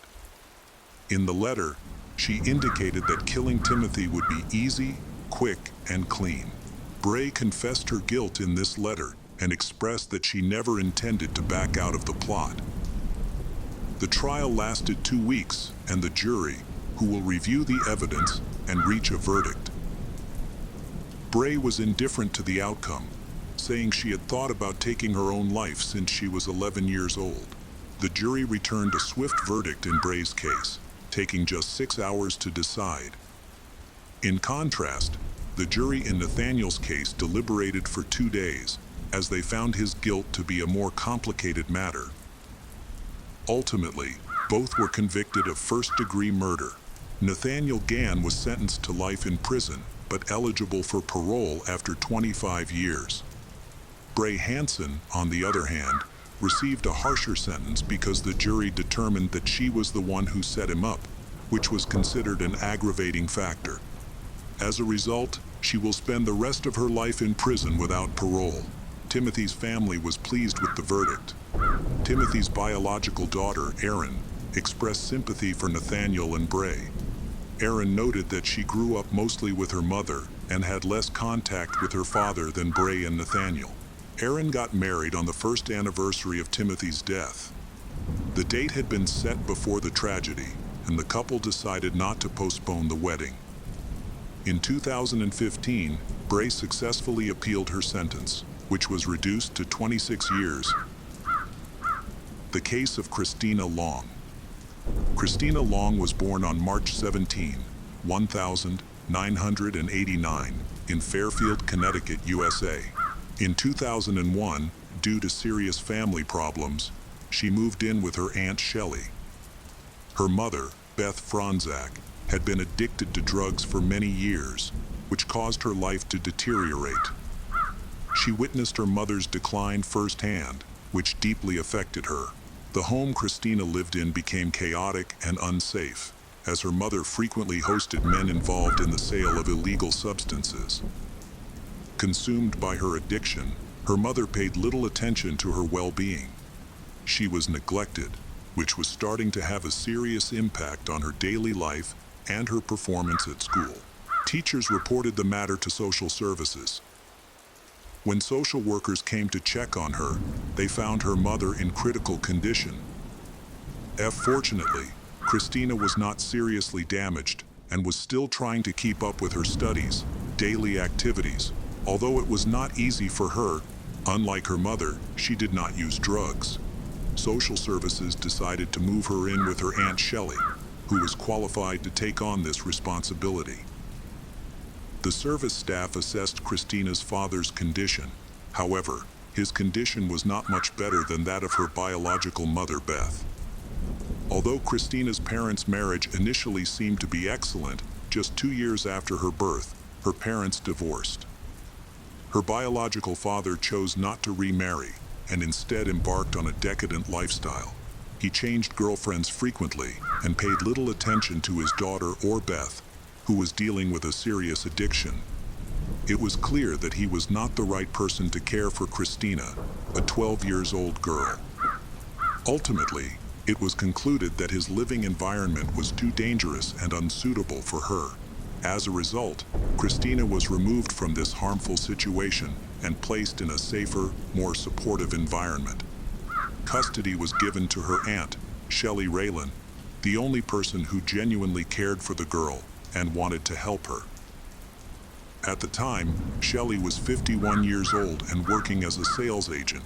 Over the years, Shelley has been heartbroken as she watches her older sister, Beth's life spiral out of control. While she was unable to save Beth from addiction, she felt it was her responsibility to step in and support Christina. She had always loved her niece and couldn't bear the thought of strangers raising her. She was both kind-hearted and financially stable. Help her have enough ability to bring a good future for Christina. So Christina moved to the quiet suburbs of Danbury, Connecticut. Here, the little girl finally got to live in a stable environment and not be abandoned. Shelley is the caretaker and acts as a mother figure to the little girl. They quickly came to understand and bond with each other. Over time, Christina started to move past the traumatic memories of living with her addicted mother, who often had dealers visiting daily. Sadly, to satisfy her addiction, Christina's biological mother, Beth, did not hesitate to sell her body, and all of this was witnessed by the little girl herself. In September 1989, Shelley enrolled Christina in a prestigious private school, known as one of the best and most expensive in the city. Shelley wasn't concerned about the cost. Her only goal was to give Christina the best opportunities. One of the reasons for choosing a private school was the higher level of security it offered compared to public schools. In a private school mainly for children of wealthy and well-off families, the environment was more controlled, security was also higher. At the same time, students here had to meet high standards. Her biggest goal was to protect Christina, keep her away from negative influences and bad people. At her new school, Christina quickly adapted and made friends. She was beautiful, kind, and easygoing, was well-liked. Thanks to Shelley, many good qualities in her were gradually revealed, traits that had previously been hidden by her biological parents' indifference. Her life began to change for the better, and she achieved many successes. It had been 9 months since she moved in with her Aunt Shelley, and it seemed the traumatic memories of her past were finally fading. She was recovering from the years of abuse. She quickly integrated with her new classmates and even joined the cheerleading team. Eventually, she rose to the position of captain, becoming a confident young woman. Despite her success, Christina became increasingly depressed. Shelley was determined to find out why her niece was in this state. She explained that all the other children at her private school already had their own computers. They used the internet to gain knowledge and learn information. She also wanted a computer and asked her Aunt Shelley to buy her one. Although she had felt years of indifference from her biological parents and had no intention of reconnecting with them, she deeply wanted to communicate with her older sister, Kosa, who was 19 years old and living in Japan. Christina also believed that having a computer would greatly benefit her education. With internet access, she could quickly find information to help with her studies. This reasoning convinced Shelley, and Shelley decided to buy she a computer. Overjoyed, Christina immediately set up an account to use chat platforms like Odnoklassniki. She used a fake nickname instead of her real name, but uploaded her actual photos. However, she lied about her age. Although she was only 13 at the time, she looked older and appeared more mature than her peers. She claimed online that she was already an adult. After creating her profile, on the very same day, a guy with the nickname Clips reached out to her. They quickly started chatting. Being inexperienced with online communication, the girl acted as she normally would in real life, calm and friendly. It seemed that her new online friend appealed to her, and they soon became closer to each other. After purchasing the computer, Shelley noticed that Christina was spending more and more time online. She began to worry, feeling that Christina was becoming increasingly disconnected from real life. She was aware of the dangers the internet posed, but did not know how to deal with them. She thought that imposing strict control would be too extreme. She had spoken to Christina several times, reminding her niece not to interact with strangers or do anything unsafe. Christina reassured Shelley, insisting that little girl only communicated with people she knew, other children from private school, and avoided strangers or suspicious individuals. Shelley trusted Christina very much. She is often curious, but always avoids directly interfering in her niece's private life. Instead, she would walk into Christina's room, glance at the screen, and distract her niece with casual questions. Each time, she noticed that Christina was chatting with friends from school, which reassured her. However, Christina began chatting online more and more with a young man. Their relationship began with a simple question, "How are you?" but quickly progressed to exchanging personal photos. Christina was nervous that her online friend might stop talking to her if he discovered her real age, as she had told him she was 16. Their conversations grew more personal and eventually crossed into a deeper, more intimate level. One evening, Shelley noticed that Christina had locked herself in her room. She seemed to be chatting online, and Shelley began to worry that something was wrong. Shelley was concerned about how withdrawn she had become from real life. It seemed like all her free time was spent on the internet. Christina no longer drew, hung out with friends, or met people in person, except for her weekly walks around the local shopping center every Friday after training. Shelley worried that her warnings were not working.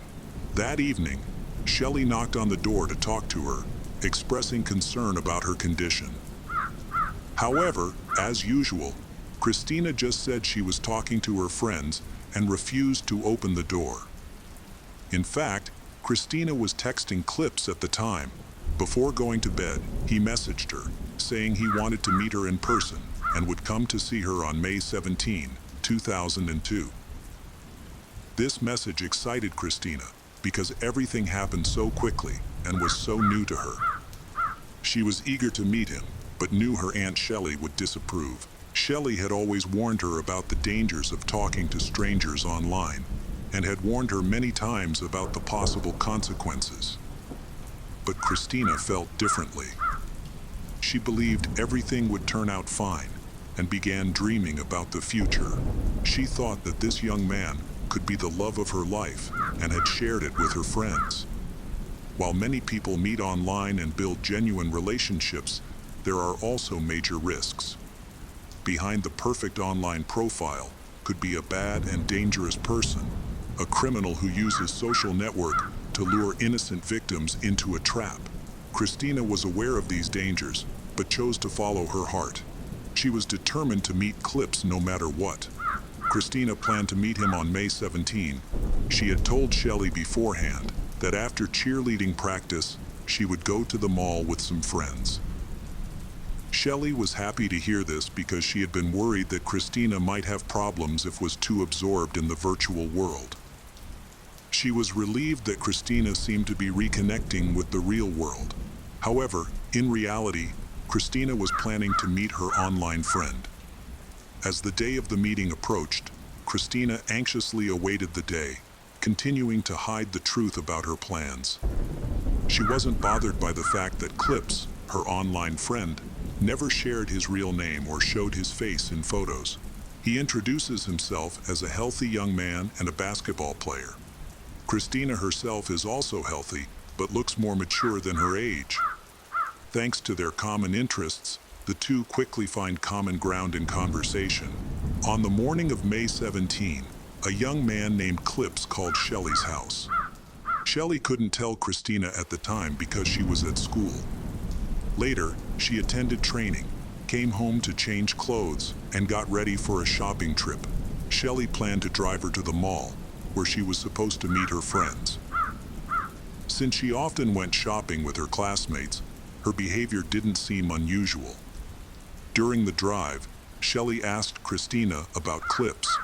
She explained that he was an athlete from a nearby school. She admitted they had met online and occasionally played games together. When Shelley asked how old he was, she said he had just turned 14. However, she didn't mention any plans to meet him in person. Shelley grew concerned and expressed her worries, but Christina reassured Shelley's, saying she wasn't planning to meet anyone and was only communicating with clips through the game. Christina explained that she wasn't ready for a serious relationship because of her age. Shelley believed her, but couldn't shake unease about the situation. Shelley had a bad feeling. Shelley also noticed that she looked older than her actual age, appearing more like a 16 or 17 years old, and was quite attractive. This naturally raised concerns for Shelley. However, she managed to reassure Shelley's. In reality, by this point, Christina had already been sending photos to Clips almost daily. Includes some pretty revealing photos. Clips was particularly thrilled by a photo of her in a cheerleader uniform. They began flirting and gradually moved on to communicating through more personal photos. Despite her young age, Christina had dated before, and as it turned out, even been intimate, so she engages in online flirting with confidence and ease. Christina's aunt, Shelley, dropped her off near the entrance to the mall around 5:40 p.m. Shelley tried to convince Christina to let her accompany her inside, as she suspected something was off and wanted to confirm that Christina was actually meeting her school friends. However, as soon as they arrived, Christina quickly jumped out of the car and pointed to a group of young people, claiming they were her friends. Shelley had no time to react or think because she was standing in the middle of the road and there were many cars waiting behind her. Trusting Christina, she drove away, and Christina had once again tricked her. Before leaving, Shelley shouted that she would pick Christina's up at 9:00 p.m., the usual time when the stores closed. Christina tried to ask for an extra 30 minutes and suggested Shelley come at 9:30 p.m. However, she stood her ground and replied that she would arrive at 21:00 as she had said. Shelley ended up arriving a little late, at 9:10 p.m. To her surprise, Christina wasn't in the parking lot. She waited for a while but started growing anxious. She called Christina multiple times, but her niece ignored all the calls. Worried, she parked her car and approached mall security. By this time, there were very few shoppers left in the mall, but Christina still hadn't shown up. She went to the security desk, described Christina's appearance and clothing to the security guard, and said that her niece was expected to be there with friends. The security team immediately responded to the request and began checking the information, reviewing the surveillance cameras. They searched everywhere in the shopping center for Christina, but she was nowhere to be found. Shelley stayed in the mall until 9:45 p.m., waiting for her niece, but she still did not appear. Shelley called her cell phone several times, but she did not answer. Finally, Shelley decided to call the police. The police responded promptly since the case involved a minor. They arrived at the shopping center and coordinated with the security team. Police reviewed surveillance footage and checked stores that were still open, but no one in the mall saw her. Meanwhile, the police also spoke with Shelley to gather more information about her relationship with Shelley. They questioned whether the girl had run away for some reason. Shelley said their relationship was very close, like that of a mother and daughter. Christina had no mental health issues or addictions. She was an exemplary student, beautiful, athletic, and full of potential. She had a completely normal teenage life. The only difference was that she spent a lot of time on the internet. According to Shelley, she had no reason to run away. Shelley then called several of Christina's friends, whom she was supposed to meet that evening. What surprised Shelley, however, was that they had no plans to meet her at the mall that day. In fact, they said they had never gone shopping with her before. They were questioned, and their statements were verified. After school, they had all gone straight home and hadn't gone anywhere else. One of Christina's friends shared important information. Christina told her friend that she had been chatting online for months with a strange guy. She described him as a 14-year-old high school student who played sports. The friend revealed that she had planned to meet him in person for the first time that evening. This news really shocked Shelley, who had no idea about her niece's plans to meet a stranger. Shelley had often talked to Christina about the dangers of the internet. She trusted that her niece understood these risks and wouldn't make reckless decisions. She had never tried to fully monitor Christina's online activities, believing their relationship should be based on trust and fearing that strict control might upset her niece. When investigators received this information, they immediately began to identify the mysterious young man who had met Christina. During their search, detectives quickly discovered that the man was named Carlos. However, they realized that he was actually an older man, not the 14-year-old high school student he had pretended to be. The detective immediately informed Shelley of this, but she only learned the story from Christina. She recounted the incident of a phone call from Carlos, as well as Christina texting with someone she thought was a 14-year-old athlete. When she realized that Carlos might be an adult, she panicked, knowing that the dangerous things she had warned Christina about might very well come true. The investigators asked Shelley for access to Christina's computer. At that time, the person Christina was chatting with had changed their username and profile picture. To make matters worse, the messaging app she used to communicate with him was password protected. Shelley realized that such a level of security was not appropriate for casual communication with a peer. Therefore, the police had to contact the administrator of the app to request access to the account. Although this process was challenging, after 2 hours, the detectives were able to access the conversation between Christina and the person. The content of the messages shocked Shelley. It turned out that Christina had been chatting with several strange men at the same time. Christina is open to people, willing to flirt, and has had intimate relationships with several older men. She has also met several times with a younger man just for the sake of it. Through their conversations, it is clear that neither of them have any intention of building a serious relationship or getting married. They are just having fun. However, it seems that Christina does not fully reveal her true identity to people. Some people know her real age, while others think she is an adult. While reviewing Christina's chats, detectives discovered 3 suspicious accounts. 2 of them were selected for further investigation. The investigation revealed that one of the 2 individuals was Carlos, a 22-year-old man. The meeting with him on the day of her disappearance would have been their first. Naturally, he became the primary suspect. The detectives quickly discovered Carlos's residence and went there immediately. Luckily, he was at home, and they began questioning him. His behavior was suspicious. He denied any connection or communication with Christina, yet he stuttered, appeared extremely nervous, and took a long time to respond, often speaking incoherently. It was clear he was hiding something.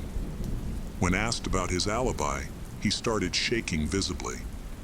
Carlos claimed he had spent the previous evening at home. Despite his clear anxiety, he never confessed to being involved in Christina's disappearance, leaving the police no choice but to verify his claims. During this time, Christina was officially considered kidnapped. Investigators believe one of her internet friends may have kidnapped her and held her against her will. They needed to locate and rescue her before she was harmed. By now, she had been missing for over 18 hours. The police were aware that the critical window for finding a missing person alive is typically within the first 48 hours. Since Carlos never admitted to the kidnapping, they are forced to investigate another suspect, who is behaving suspiciously. The second suspect was a young man named Saul Dos Rice. His bandaged hand immediately caught the investigators' attention, as it appeared to be a recent injury. Saul claimed he had hurt his hand the previous evening while working on a car hood. He also claimed that he did not know Christina, although detectives had discovered that they had been texting each other. His nervous behavior and his inconsistent testimonies led the police to suspect that he was hiding something, much like Carlos. However, due to the lack of concrete evidence against Saul, the police were forced to release him. Saul was the man Christina had been secretly meeting for intimate relations with over the past few months. Her Friday shopping trips with her classmates were actually a cover for these meetings, which took place in the car with Saul. Unfortunately, the investigation into both suspects, Saul and Carlos, did not lead the police to Christina, and time was running out. The police discovered that Saul's parents were living in Brazil, making him a high risk of attempting to flee the country. As a result, they decided to arrest and detain Saul. Saul was brought in for questioning again that same day, under the pretense that he had lied during his initial interview with the police. They showed him the messages and revealed that his secret relationship with Christina had been discovered. They began asking leading questions such as Christina's age, since she was a 13-year-old girl, so exchanging sensitive photos with her could also be considered harassment. Saul was concerned about this, but the police suspected that he was hiding a much more serious crime. The investigators employed several typical tactics, and using uncomfortable questions to pressure him. Eventually, he confessed that he had indeed met Christina. He explained that on Friday evening, they walked together through the shopping center, and they chatted happily together. Later, he suggested they spend time alone in his car in the parking lot, and she agreed. According to Saul's confession, they engaged in consensual intimacy in the car. When the police questioned him about Christina's age, Saul said that he thought she was an adult. He claimed that in their online conversations, she had clearly stated that she was of legal age, and the police had also confirmed this detail during the investigation. However, she was only 13 years old. In real life, she looked much older than she actually was. She wore heavy makeup and dressed like an adult. Saul insisted he didn't know her real age and expressed disappointment that she had misled him. Detectives now have enough evidence to confront Saul. However, he maintains his innocence. Saul said that after having an intimate relationship, he and Christina broke up. According to Saul, she was planning to meet someone else, and he simply went home. Saul, who has a wife and children, lives nearby and works in a restaurant. He says his home is near where he met Christina. Following this interrogation, the police grew even more suspicious of Saul. They believed he might have been the last person to see Christina alive. The investigators suspected he was not telling the truth. Although he did not confess, he was arrested and charged with using the internet for corrupt activities. A full day had passed since Christina's disappearance, yet there was still no sign of her. Detectives re-interrogated Carlos because they believed he might know something. It was possible that Christina had met him after meeting Saul. Carlos's biggest issue was that he was aware she was a minor.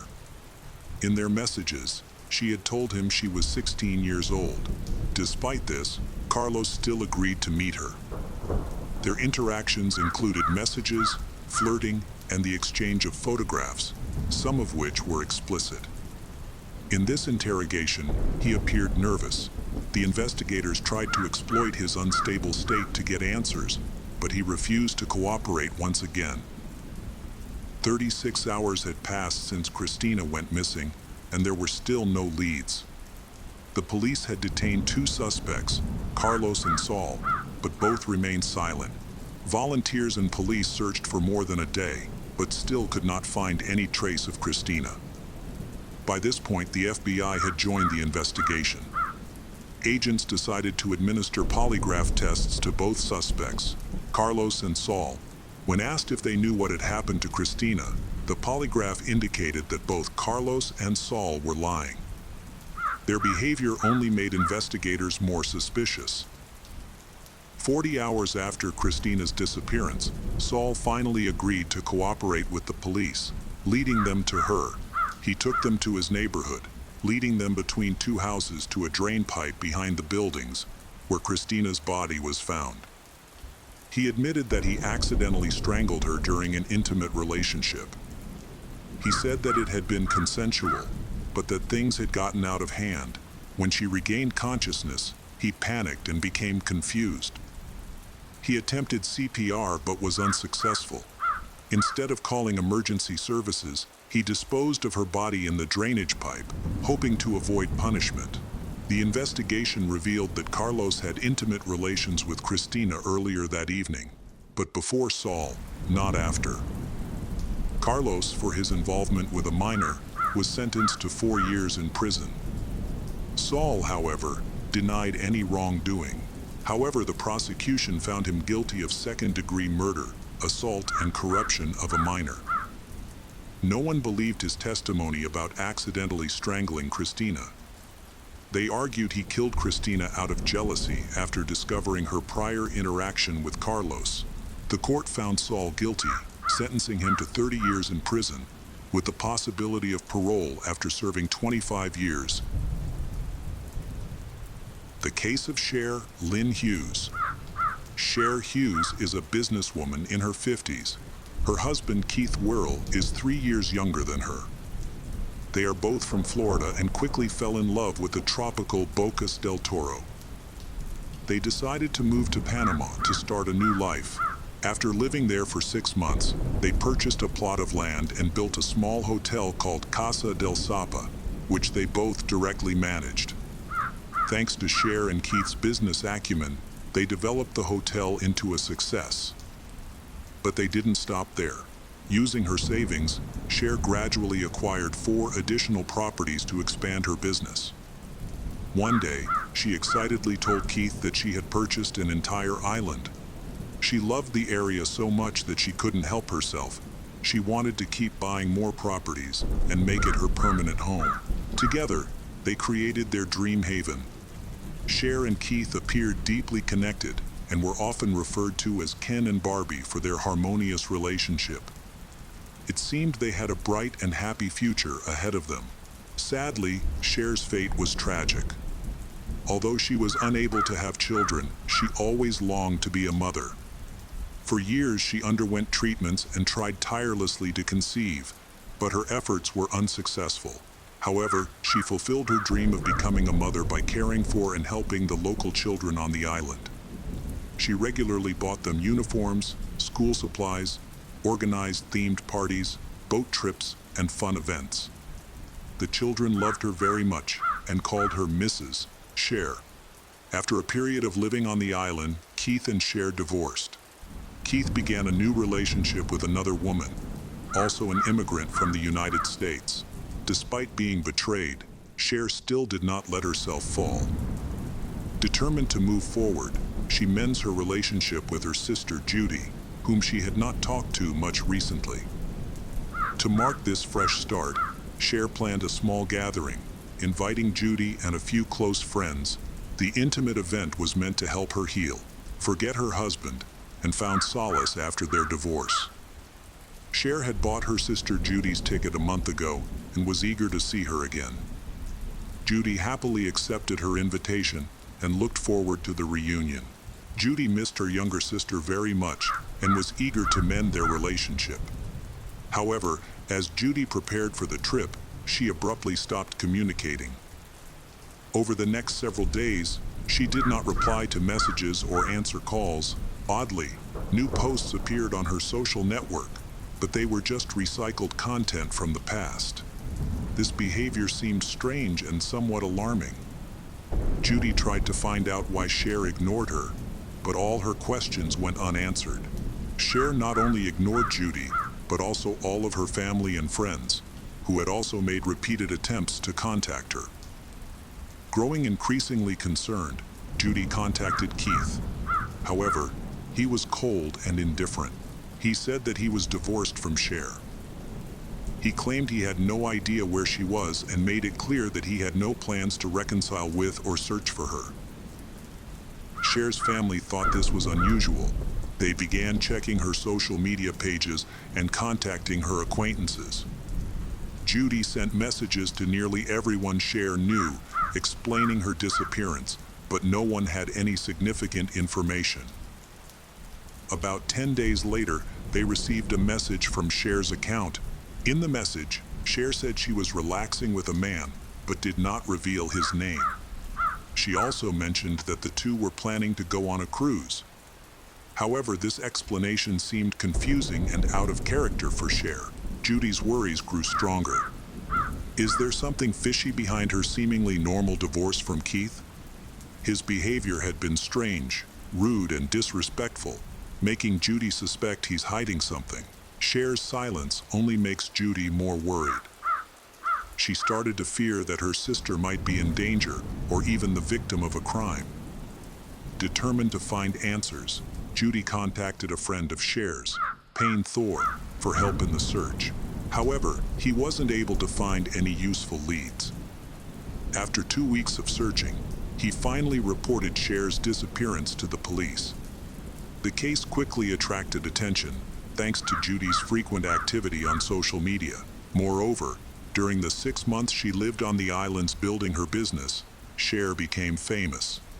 She played an important role in the community, supporting children and people in difficulty. Hundreds of people were willing to help her family and find out the truth about her disappearance. However, the law enforcement system on the islands is very rudimentary. Despite their good intentions, the police department lacks both the resources and the capacity to investigate the case effectively. They questioned her acquaintances, but assumed that she was simply spending time with friends or that she had met a new man. When they learned that Cher was allegedly planning to go on a yacht, they accepted this theory and decided to close the case. Cher's family, who lived more than 2,000 kilometers away, were shocked and desperate. They contacted the U.S. Embassy in Panama to pressure the local police to speed up the investigation. The police received documents related to the case. Unsurprisingly, the first suspect was Cher's ex-husband Keith, who was summoned for questioning. He is ready to provide any information to exonerate himself as soon as possible. As the media covered the case, rumors began to circulate. Some accused Keith of being a cruel tyrant who mistreated Cher and was unfaithful to her. Many even suspected him of being involved in her disappearance. They had first met in Florida in 1993, when she visited Keith's bar. From the first moment, he was attracted to her, and so was she. After starting her own business, Cher set a goal to earn $1 million before moving on to new ventures, and she succeeded. Once she reached her goal, she and Keith relocated to the islands of Bocas del Toro. They loved it and decided to settle there. Their relationship grew stronger, and in 2005, they held a small wedding ceremony in the presence of close friends and family. In the timeline leading up to Cher's disappearance, detectives found it suspicious that she vanished soon after her divorce from Keith. They speculated that the two incidents might be connected and suspected that Keith knew more than he admitted. However, he has consistently denied any involvement in her disappearance. He claims they divorced amicably, despite Cher's feelings of hurt. He insisted he had no motive to harm her. As he stood to gain nothing, there was no inheritance or insurance payout involved. Their relationship had been legally dissolved. He also provided an alibi for the period of Cher's disappearance, but this was complicated by the fact that the exact time she went missing was unclear. Cher lived alone, and no one could determine precisely when she had disappeared. The investigation was further complicated by the belief among locals that Cher, a kind and well-liked person, could not have had enemies or quarrels with anyone. However, police received information from several witnesses that she had gone on a cruise with a man before her disappearance. The witnesses did not know who this man was. There was also evidence that she had sold all of her possessions to a man named Wild Bill before she disappeared.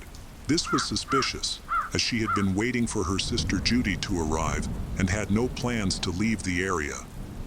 Furthermore, she did not say goodbye to anyone before she disappeared, which was very strange for someone who was so well connected and friendly with the local community. Wild Bill turned out to be a neighbor and friend of Cher.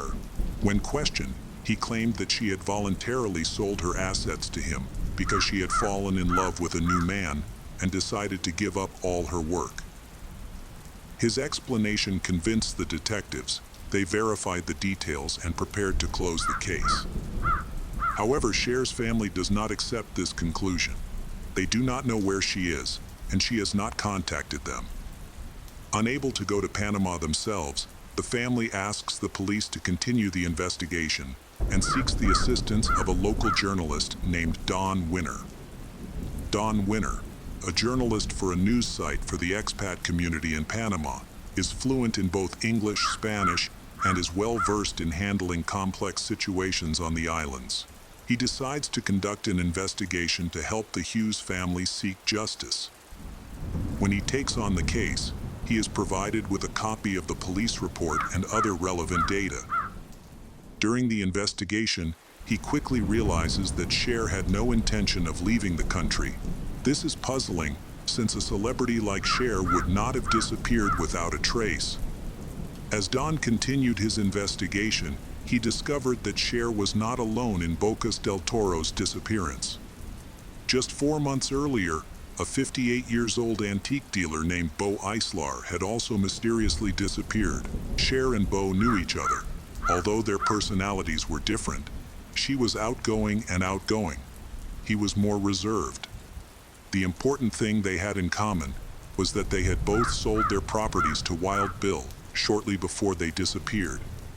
Wild then put them up for sale. Bo's family believed he had moved to Argentina, so they did not actively search for him. However, the disappearance of both Bo and Cher raised concerns that there might be a serial killer operating on the islands, kidnapping or even murdering people. This caused panic and fear in the local community. Don continued to investigate and began to suspect that Wild was involved. After Cher's disappearance, he often hosted parties at her house, which was quite unusual. He did not even remove her picture from the wall, which gave off a creepy feeling. Furthermore, he hired someone to renovate her house and then sold it for a higher price. Don believed he was on the right track and began gathering more information about Wild Bill. Witnesses said he owned a gun, which was illegal in Panama. They said they saw him carrying it and heard bullets from time to time. This testimony gave the police a good reason to investigate. Don turned over all the information he had gathered to the police, and they found the evidence compelling. Police obtained a search warrant for Wild's home. During the search, they discovered a grisly collection of Nazi symbols, horror memorabilia, and jars of human teeth and crowns. They also found a large cache of weapons and ammunition. He was apparently obsessed with horror movies, owning a large collection of them, including videos of real-life murders on the dark web. Among the items seized was Cher's handbag, which contained her documents and several credit cards. They also found a cell phone and several personal items belonging to Bo, who had gone missing earlier. However, neither Wild nor his wife were home at the time. Investigators found Cher's dog at her house. When police tried to take the dog away, it kept returning to the house. Each time they took the dog on a boat 1 kilometer away from shore, it jumped off, swam back to shore, and ran straight home. Finally, the dog led them to a location in Wild's backyard. They assumed the dog was trying to point something out, so they decided to search the area. Meanwhile, workers who had renovated Wild's house before selling it were called in for questioning. One of them revealed that Wild had asked him to dig a hole in the backyard to bury his trash. The worker pointed out the exact location, and excavation was scheduled for the next day. During the excavation, investigators discovered the body of a woman in her 40s. Based on the condition of the remains, she had been buried for approximately 3 to 4 months. Dental records confirmed that it was the body of Cher, who had gone missing. Bo's body was also found in the same pit, but in a more advanced state of decomposition, having been buried longer. A third body was discovered nearby, but identification was difficult because the head was missing. The remains were found one after another, one skeleton after another. In total, 5 bodies were found, but the identities of 3 of them remain unknown. Investigators soon turned their attention to Wilde. They uncovered that his real name was William Dathan Holbert, a 30-year-old man from North Carolina, USA. In 2007, he moved to the area with his second wife, Laura Michelle Reese. He had an extensive criminal history and was wanted in 6 states for various offenses. Neighbors described them as noisy and annoying. His wife, who introduced herself as Gina Cortez, was considered rude and odd. They rarely appeared in public except when attending parties at bars. Gina claimed to be a veterinarian, but when a neighbor sought her help with a dog, she was unable to provide assistance. She explained that her expertise was in large farm animals, like horses and cattle. This has raised doubts about the authenticity of her words. William Dathan Holbert, known as Wilde, was the only child in his family. His father worked for a company that manufactured agricultural machinery. He grew up in a beautiful 2-story house, was well educated, and participated in sports regularly. He seemed to have a promising future. He married his first wife, Ryan, in 1998 at just 18 years old. Within a year, they had their first child. Over the next 4 years, they had 2 more children. During that time, he does design work, and his wife was a housewife. After his father died, Wilde and his family moved back to his parents' house and took over the management of the family farm. At this time, neighbors, friends, and relatives began to notice that Wilde had become extremely angry. Many believed that this could be due to his steroid use, but there were also signs that he had mental health problems. He often lost control and attacked his wife and children.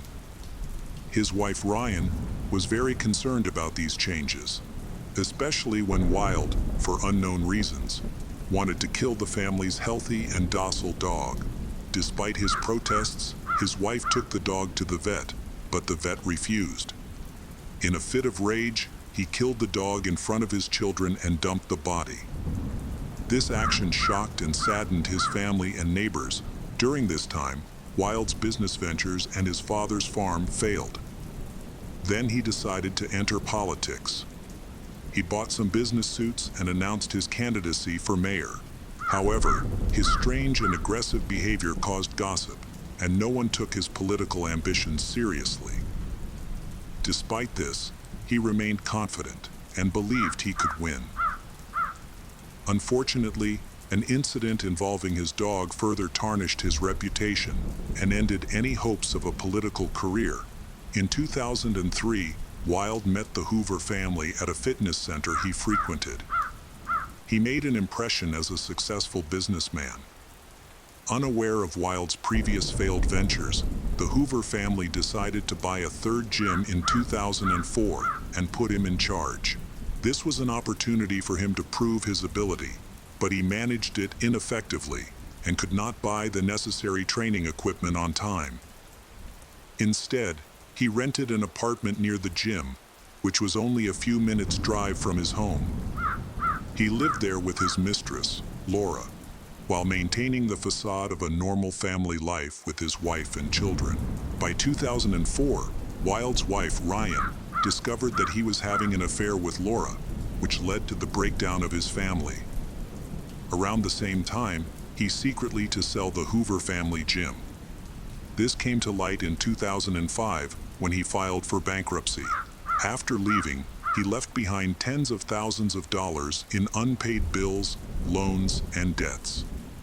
Despite having a monthly income of about $1,600, he was spending up to $4,000 each month. Later, his lover, Laura, opened a Russian-themed bookstore. However, this store also quickly failed. Wilde lived in Santa Fe for a while and worked on various projects. However, he began to run into trouble when he was caught selling culturally valuable items, which turned out to be stolen. After being arrested, he escaped. He and Laura escaped from the police in an SUV. They drove through fields and down dirt roads. They eventually made it to Florida, where they boarded a cruise ship and continued their escape by getting off the ship in Panama. In Panama, they started a business selling motorcycle parts.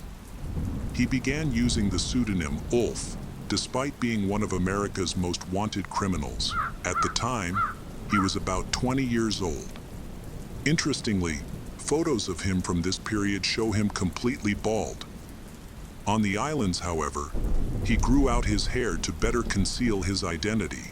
During this time, he actively sought advice from lawyers and experts in Panama's legal system, paying particular attention to the procedures required to purchase and register real estate. After buying their first house, they converted it into a bar named Private. There, they hosted parties and invited everyone to join them. Wild and Laura openly promoted their bar, even placing ads in the local newspaper. However, neighbors were puzzled as to how the bar was kept afloat, as it was clearly not profitable. When questioned about his source of income, he simply replied that he was a millionaire and that he worked for fun. Over time, he began buying and reselling items. Eventually, it was revealed that he was murdering people to seize their property, allowing him to amass a large sum of money and live a comfortable life. As news of Wild's dark past spread, many local residents fled their homes. Some speculated that he could escape by boat, while others thought he might flee by plane. The remote islands made it easy for him to escape, and with his wealth he could hide anywhere in the world. Forensic experts quickly determined that Cher and Beau had both been killed with a weapon to the head at close range. 3 more bodies were later identified as the Brown family, immigrants from the United States. The family included Mike Brown, his wife, and their school-age son. They had also had contact with the other victims, Cher and Beau, and were all from the same community. Mike owned the house where Wild lived and ran the bar. When the Brown family disappeared, the new owner, Wild, announced that he had bought the property from them. As with other victims, law enforcement treated the case as if the family had willingly left. The police stopped searching as soon as they heard claims that people had simply left or traveled elsewhere. It is worth noting that after Mike Brown disappeared, money was still being withdrawn from his account daily, through ATMs. This activity led the police to believe he was still alive, so they did not consider the possibility of his abduction. Over time, the investigation was dropped altogether. It was only when the case was reopened that investigators discovered the withdrawals were linked to a man named Wild and Laura, who were wanted. The police then began searching for the two. A few days later, a police boat intercepted a ship heading for Nicaragua. Among the passengers were Wild and Laura. They resisted arrest, forcing an officer to the use of a weapon to subdue them. Before their capture, they had been living in a rented house in Costa Rica. One evening, when they saw a wanted ad on TV, they packed their belongings and attempted to escape. However, someone noticed them and reported their location, leading to their detention. After being arrested, they were charged with the murder of 5 people. However, Wild refused to give up. He initially maintained his innocence, but when the evidence against him became too overwhelming, he changed his story. He suddenly claimed that Keith owed him $45. This claim was clearly untrue, as Keith barely knew him. Furthermore, there was no logical reason for him to kill Cher and the other neighbors on the island. Keith eventually decided to cooperate with the investigation, which played a key role in uncovering the truth behind the case. However, he feared that his testimony might be considered complicity. He faced the possibility of ending up in prison alongside Wild, but Wild later admitted that he had framed Keith and that Keith had nothing to do with the murders.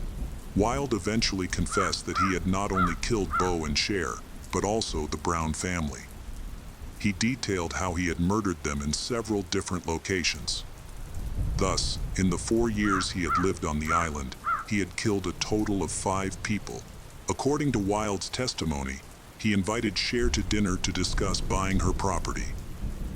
She agreed to the meeting, but later that evening, he lured her to the backyard and attacked the back of her head from close range. He then placed her body on an ATV, drove it to a dump on his property, and hid it in a pre-dug hole.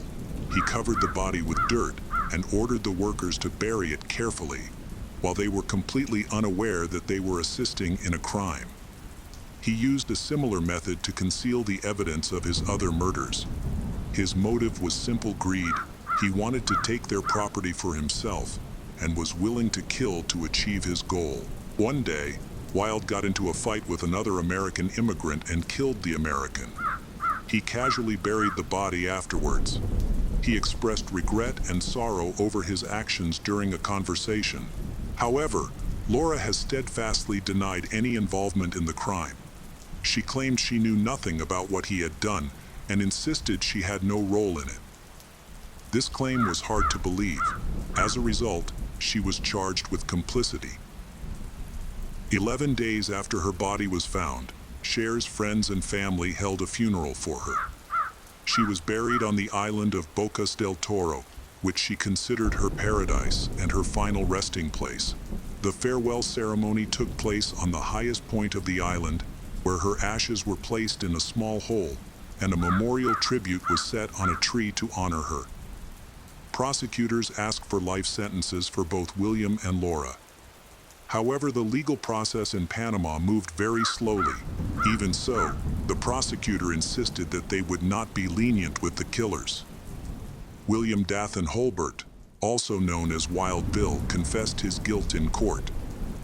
He was sentenced to 47 years in a local prison, and Laura Michelle Reese was sentenced to 26 years for being an accessory, although she did not admit to helping her husband.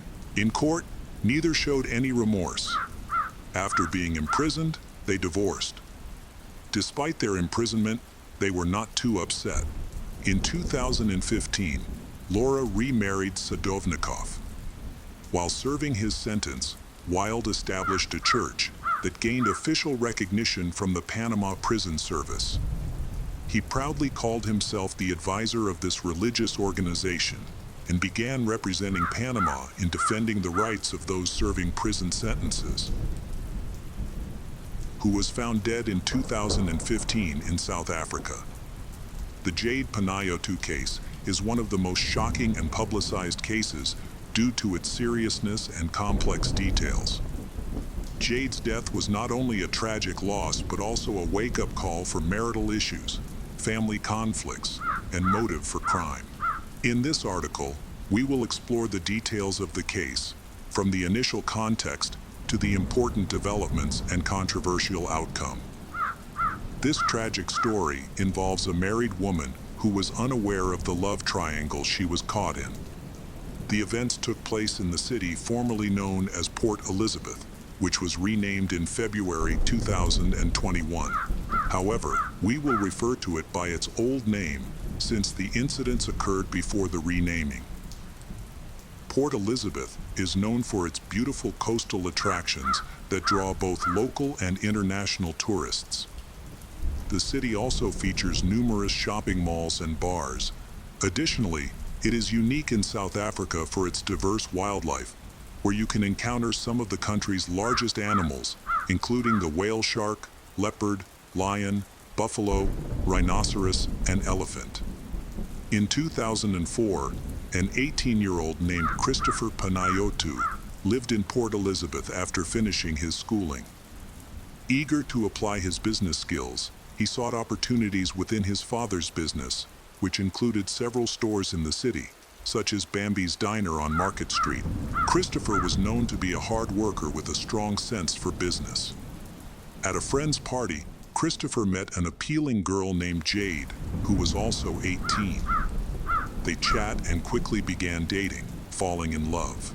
Jade was a cheerful and kind-hearted individual, aspiring to become a teacher. In 2005, she enrolled in university, and over the next few years, their relationship deepened as they learned more about each other's dreams.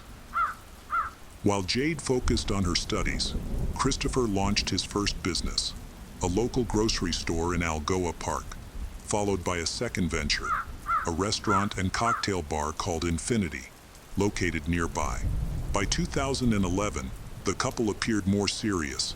Jade graduated and landed a job at a local elementary school while Christopher's businesses thrived. Eventually, Christopher proposed to Jade. They became officially engaged and moved in together. Unfortunately, their happiness was short-lived, as Christopher was involved in an affair at his store, which Jade remained unaware of. 2 years prior to these events, Christopher hired a young woman named Chanel Coots. Initially, their relationship was strictly professional, but by 2012, everything changed. Christopher and Chanel began a secret affair. Not long after, their co-workers noticed extraordinary signs of affection between them. The couple spent nights together in local hotels. And whenever Jade was away, Christopher would invite Chanel to his home. It is unclear how long this affair would have continued, but Christopher's father, Konstantinos Panayotou, eventually discovered the situation. Konstantinos was furious because he had seen Jade as a future daughter-in-law. Over the 8 years he had known her, Konstantinos had come to appreciate Jade's dedication, hard work, and kindness, he recognizing her potential. So, Konstantinos threatened to disinherit Christopher if he did not end the affair or leave Jade for Chanel. As a successful businessman in Port Elizabeth, Konstantinos intended for his business to be passed down to Christopher, who was just beginning his career. After a heated discussion with his father, Christopher promised to end things with Chanel, but he did not follow through, and their affair continued even more intensely. Throughout this time, Jade remained completely unaware of what was happening. Eventually, he and Jade officially married in 2012, becoming Mr. and Mrs. Panayotou. They appeared to be a beautiful couple that many envied, but soon circumstances would change their lives dramatically. Jade received great news. She got a teaching position at a nearby college. In contrast, Christopher's business has been struggling. Revenues in his store and restaurant decreased, with financial indicators were in the red for several months. This has made it difficult for he to support both women in his life. He spent a lot on expensive gifts for Chanel, covered hotel stays, and even bought gifts for his mistress's best friend to keep her silent about their relationship. These significant expenses have impacted his bank account, prompting him to work longer hours to make ends meet. From 2012 to 2015, Christopher grew increasingly distant from his wife, Jade. Business consumed much of his time and energy as he worked to establish it. He felt he always had a reason to be at his store and focused on work. Jade began to realize that she was feeling lonely. Her husband had little time for her. When she spoke with friends, she mentioned how rarely she saw Christopher, and when he was home, he seemed preoccupied with other thoughts. Jade tried to encourage him to have dinner at home, and even she visited the store to spend time together, but these efforts were insufficient. By September 2014, she recognized that her self-control was slipping and that she was on the verge of a breakdown. On September 21, Jade wrote a letter to herself expressing her feelings. In it, she conveyed her longing for love and a husband who would prioritize her, care for her. She questioned why she couldn't find happiness and why Christopher seemed to hide so much from her, making communication difficult. She felt as though her heart had been taken from her or was in pieces. Writing this letter helped her realize she loved Christopher and how much she wanted to spend time with him. Those close to Jade noticed her loneliness. One day, a best friend was asked by Christopher for birthday gift ideas. She suggested that Jade just wanted to have quality time with him. He recognized the issues in his relationship with Jade, but he still was focused on his business. And he was also distracted by thoughts of another woman. On April 21, 2015, Jade went missing. It was a Tuesday, a normal working day for her, She was expected at work at the college, which was 40 minutes away by car from her home in Wall Glen. Typically, Jade would carpool with her friend and colleague Sherry, and this day should have been no different. Jade left her house at 6:15 a.m. to wait for her friend. However, when Sherry arrived, Jade was not there. Her phone went unanswered, and no one responded to the doorbell. Concerned, Sherry decided to call the police. By 10 a.m., a missing person notice was shared on social media, and many news outlets began reporting on the situation. The police launched a large-scale search that same day, deploying multiple teams and canine units. However, by sunset, they still had no leads on Jade's whereabouts. In that situation, her family offered a reward of 50,000 Rand for any information that could help find her, which increased to 150,000 Rand by nightfall, as the search for Jade intensified thanks to the efforts of volunteers and caring individuals. Tragic news emerged at 10:00 in the morning. A police officer reported that, with the help of his canine unit, he had found a body located in an overgrown area near a gravel road, not far from Quanah Bush. Unfortunately, forensic experts quickly confirmed that the body was indeed Jade's. She was fully clothed and had suffered attack by force wounds with 2 to the back and 1 to the head. Additionally, her bank cards and jewelry were missing. Relatives were deeply saddened by the news. Friends and relatives openly wept. Jade's sister nearly fainted when the news reached her. Christopher was there at the time. Students and colleagues mourned the loss of their kind and caring teacher. The heartbreak resonated throughout South Africa and was widely shared on social media. However, one of the most important and pressing questions about Jade's death still needed to be answered. Why did Jade have to die? There appeared to be no clear motive for her murder. The very next day, the police published 2 pictures from surveillance cameras and discovered that, on the day of Jade's death, her bank cards had been used in 2 different locations. The cameras recorded 2 images, but none of Jade's relatives recognized the individuals in the photos. A week later, family and friends gathered for Jade's funeral at a Catholic church in Newton Park. Many people attended to share their grief and say their goodbyes, including numerous students and all of her relatives. Everybody were moved by the heartfelt tributes to Jade, the late wife of Christopher. Meanwhile, Christopher's display of sadness seemed odd and insincere. The investigators was revealed that his expressions of despair had been carefully rehearsed. They think Christopher searched through Google for the text of a farewell speech and came across a dedication from Charles Atkins to his own late wife, so the 2 speeches have a lot in common. While borrowing someone else's speech was inappropriate, it didn't necessarily indicate Christopher's guilt. He was simply struggling to express genuine feelings. Meanwhile, other worrying developments were happening to him. One day before the funeral, the police arrested a man named Sione in connection with Jade's murder. Sione was identified as a bouncer at Christopher's nightclub. Rumors began to circulate that Sione had either orchestrated the crime and confessed while in custody. Another rumor that he claimed Christopher had asked him to hire a hitman to kill Jade, although Sione would not have committed the crime himself, but he knew a couple of friends who might agree to such this request.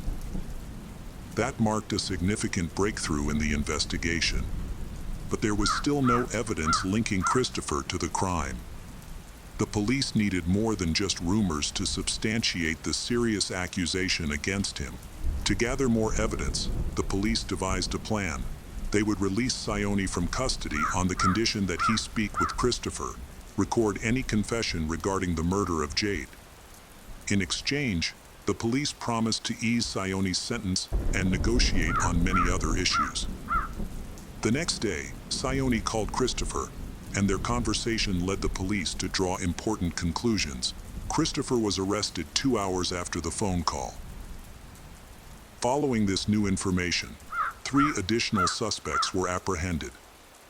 While Christopher denied any involvement in his wife's death, the investigation revealed that he had asked his bodyguard from the club to arrange the murder. Sione had then recruited 3 hitmen for the task. Christopher instructed them to execute the plan early in the morning at 6:30, while Jade was waiting for a co-worker who was supposed to drive her to work. He intended to stage the murder as a robbery at the Glen Walls gates, planning to steal all her possessions. The execution date was originally set for April 20, 2015. However, while the hired killers were preparing to carry out the order, one of their girlfriends showed up, prompting them to postpone the execution to another day. This delay upset Christopher, who insisted that the execution take place as soon as possible. Therefore, the following day was scheduled. On April 21, Jade arrived outside her village at 6:15 a.m., where 3 killers were already waiting in a rented car just a short distance away. They decided against killing her immediately due to concerns about potential witnesses. Instead, they opted to kidnap her and take her to a different location to carry out the murder. Jade was taken to the back seat of the car, which drove northwest from the village for about 30 minutes. Upon arrival, the killers pulled her from the car and attacked her 3 times by force. She died from the 3rd bullet. One of the criminals then went to a nearby ATM and withdrew 1,000 rand, approximately $100. Later that day, they attempted to withdraw cash again, but the transaction failed due to an incorrect PIN. Both withdrawal attempts were recorded on surveillance cameras. The magistrate's court will try all 4 criminals together, excluding the bouncer Sione, who has already faced a different punishment. Mysteriously, before the trial began, one of the hitmen died, leaving the remaining 2 and Christopher to face charges for the crime. On October 11, 2015, the trial against Christopher and 2 mercenaries began. The prosecution argued that Christopher murdered Jade because he could not afford to support both his wife and his mistress, leading him to want her out of the picture. In contrast, Christopher's defense claimed that he had a kind heart and would never commit such an act, especially since he had just bought a new house for himself and Jade. They asserted that Christopher had no reason to kill his wife. Christopher's mistress, Chanel, testified about the expensive gifts he had given her and confirmed that she had spent the night with him in the penthouse while Jade was away. Evidence was presented showing also their illicit encounters at local hotels well. The prosecution presented various pieces of evidence, including phone calls between the hired killers and Christopher's bouncers, ATM photos, GPS coordinates, hidden cars, and other incriminating materials. On November 2, 2017, when turned 31, Christopher Panayotou was found guilty of murdering his wife. Investigative agency was revealed that he was seeking a loan of 2.5 million rand, which he had no intention of using for his wife or mistress.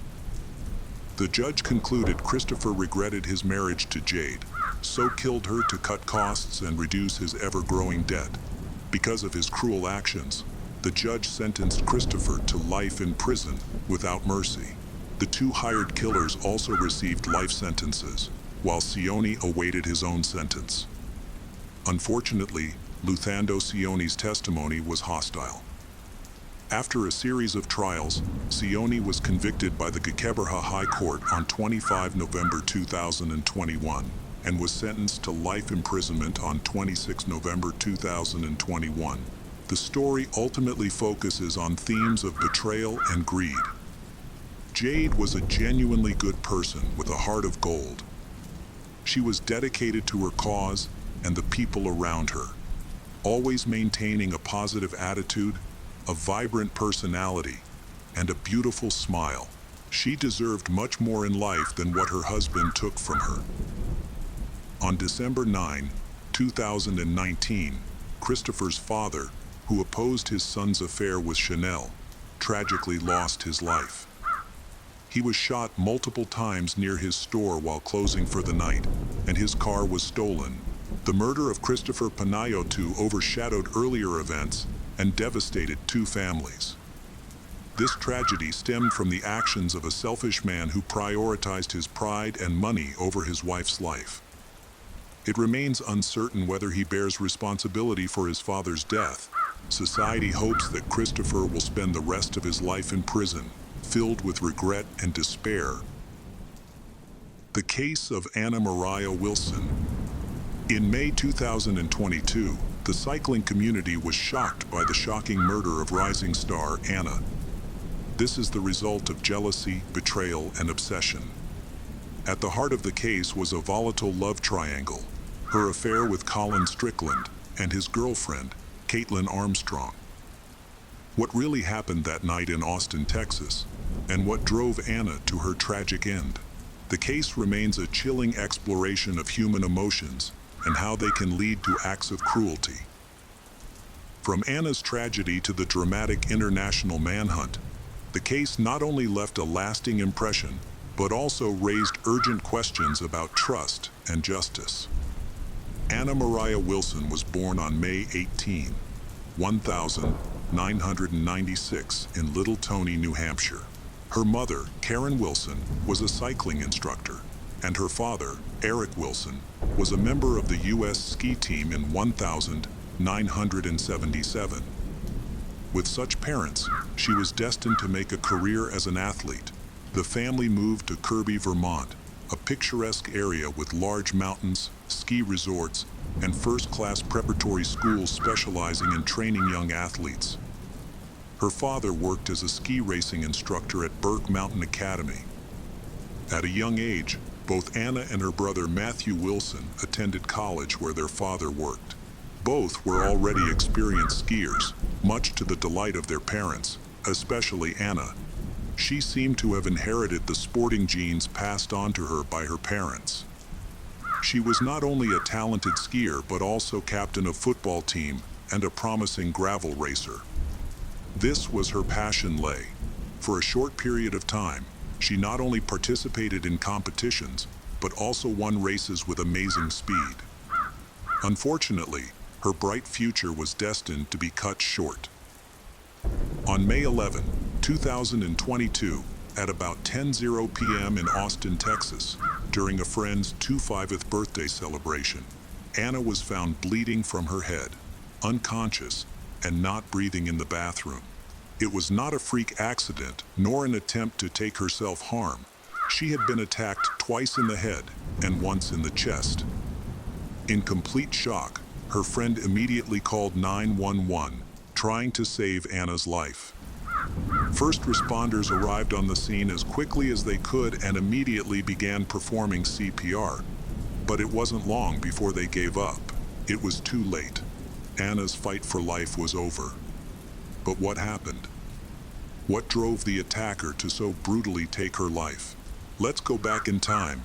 In 2019, Anna graduated from Dortmund University with a degree in engineering. However, she wasn't planning on making a career as an engineer. She dreamed with all her heart of proving herself in sports. Within 2 years, she became a famous cyclist, rising up the rankings and sharing podiums with already established professional cyclists.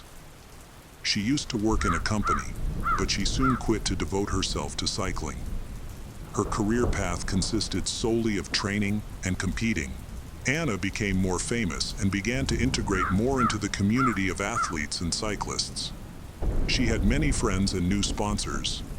One such person was Colin Strickland, 30-year-old experienced cyclist. He had a common sponsor with Anna. In October 2021, Anna visited Austin, Texas, where Colin lived. Soon as they came out of their previous relationships, Colin and Anna entered into a short-lived relationship.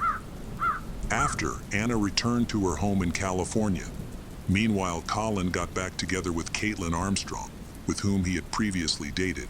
Caitlin, a 34-year-old yoga instructor and realtor. There was no animosity between Anna and Colin after their breakup. They remained friends and active members of the cycling community. However, a problem arose. Caitlin did not like Colin's continued communication with Anna. Although she was unaware of their previous involvement, Caitlin could not understand that their relationship was strictly platonic and professional.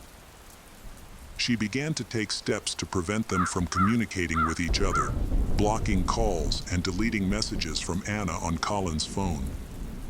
Colin did not want to part with Caitlin, fearing he would lose her.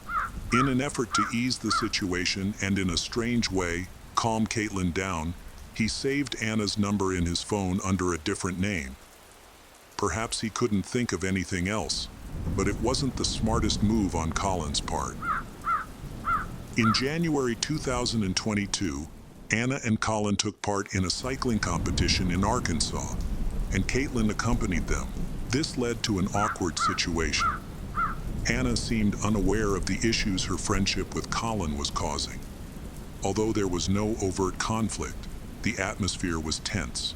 The day after the event, Anna texted Colin asking what was happening between them. She mentioned that if Colin preferred to stay just friends, she was okay with that, but they needed to discuss it. From Anna's message, it appeared she was uncertain about their relationship, at least from her end. Things became even more complicated when Caitlin learned that Anna and Colin had a romantic history. Caitlin's friends said that she was extremely angry, with some saying she even threatened Anna, claiming would kill Anna. While such statements can be exaggerated in emotional moments and may not indicate actual intent, Caitlin felt her concerns were valid. Colin communicated with Anna during training, spent a lot of time with her at cycling competitions, and talked with her frequently. Since Caitlin was aware of their past relationship, she changed how she viewed the situation. To her, it seemed clear that Colin was cheating on her. This suspicion is further reinforced when she discovers that Colin has been hiding his messages with Anna under a fake name on his phone. Although Caitlin could have reacted impulsively, but she remained composed and took months to process everything. On May 10th, Anna returned to Austin for a bike ride called Gravel Locomotives and then stayed with a friend. Colin was also on the trip. He planned to go swimming with Anna on May 11th at 5:30 p.m. He misled Caitlin about his plans that evening. He picked up Anna from her friend's house, and they went swimming in a deep pool with a whirlpool as planned. After swimming, Colin and Anna had dinner at a poolside restaurant. He then dropped Anna off at her friend's house at 8:37 p.m. Colin sent Caitlin a text saying he had been asked to deliver flowers to a friend's house and was on his way home. He didn't wait for Anna to get home safely, assuming she would be fine. Just as Colin texted Caitlin, Anna's friend's doorbell rang, confirming her arrival. Of course, Caitlin didn't believe Colin's explanation about flower delivery. Curious about what Colin was really up to, Caitlin used a special app on her phone to track his location. She also found out where Anna was using the same app. This program is typically used for planning exercise routes, which can be shared and compared with other users. Additionally, it allows real-time tracking of someone's location, such as during a run or bike ride, or even to check on a partner suspected of cheating. At 8:37 p.m. that evening, Anna arrived at her friend's house to attend birthday. Around 10:00 p.m., her friend called 911 after finding Anna seriously injured from a brutal attack. The police immediately investigated this murder. Complicating the situation, the victim was from out of town. The police's first priority was to identify anyone in the area who knew Anna, and they quickly found leads. They asked Anna's friend if anything had been stolen, but there were no obvious signs of a burglary. The only notable thing missing was Anna's bicycle, which the police later discovered abandoned in some bushes nearby. The bike is quite valuable to a professional cyclist. However, if it was a burglary, why didn't the thief take the bicycle with him since nothing else was missing from the house? The police quickly concluded that the incident was not a failed burglary. Instead, it appears that the perpetrator had a personal grudge against the victim.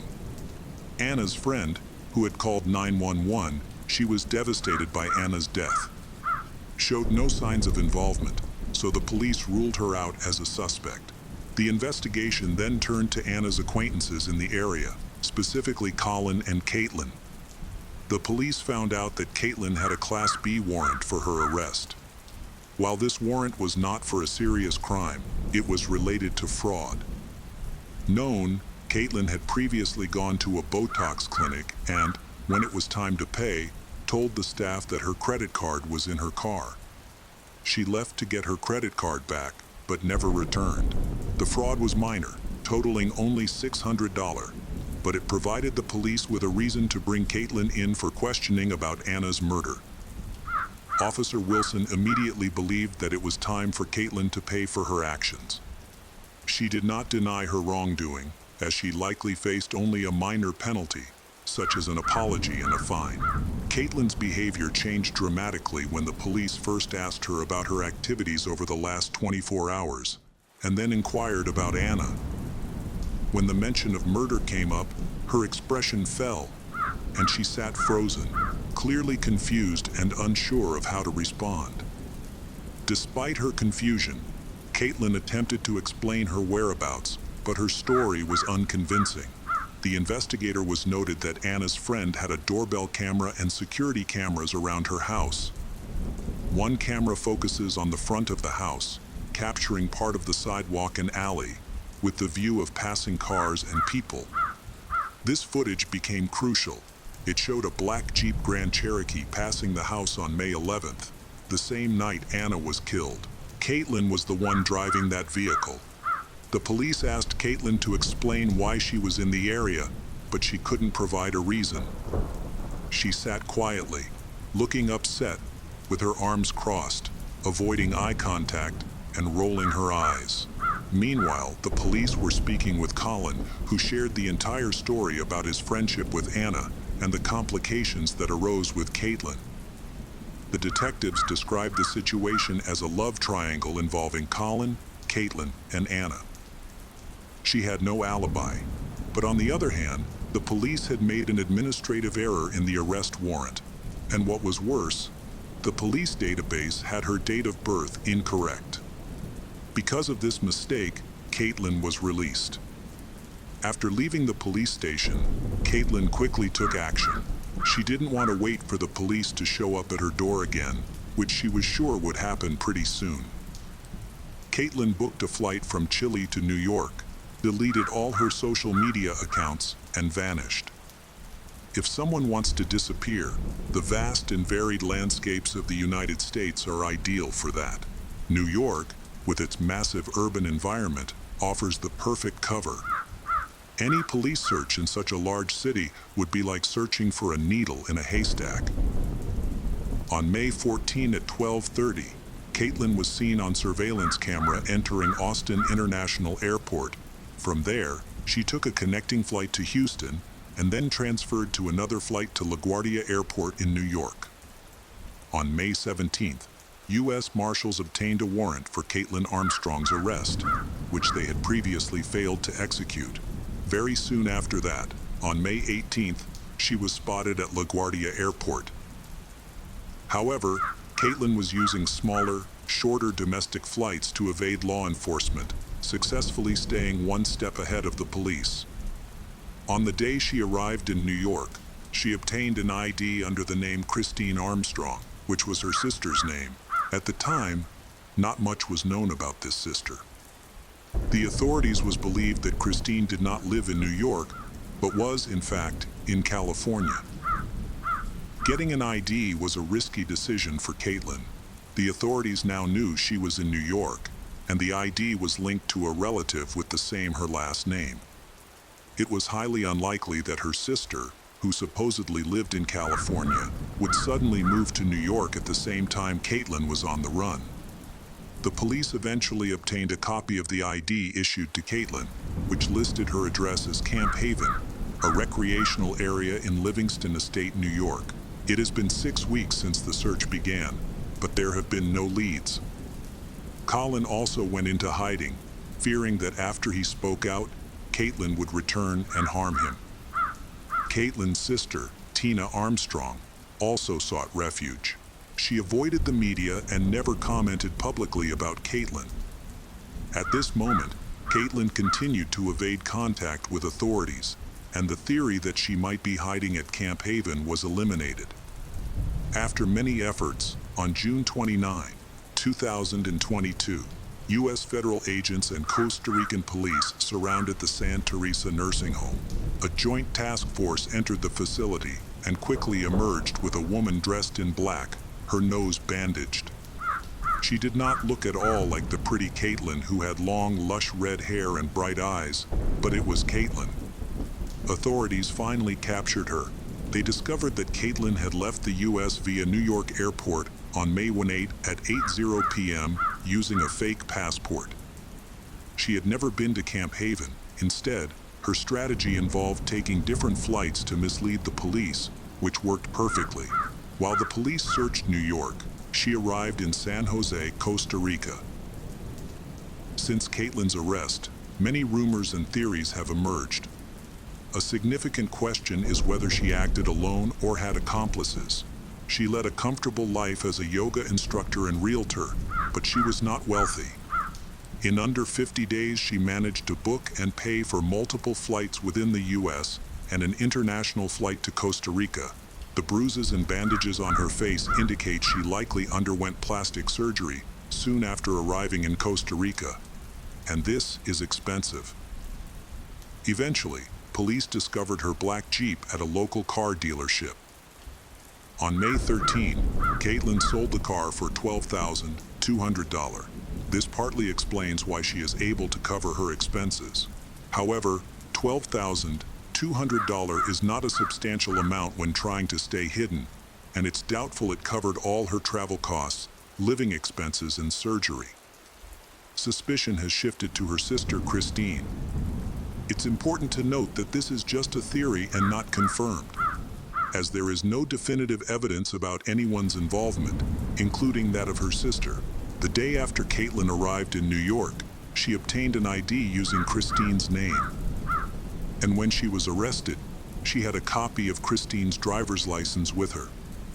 Meanwhile, the day after Caitlin's arrival, Christine applied for a new driver's license, claiming hers was lost.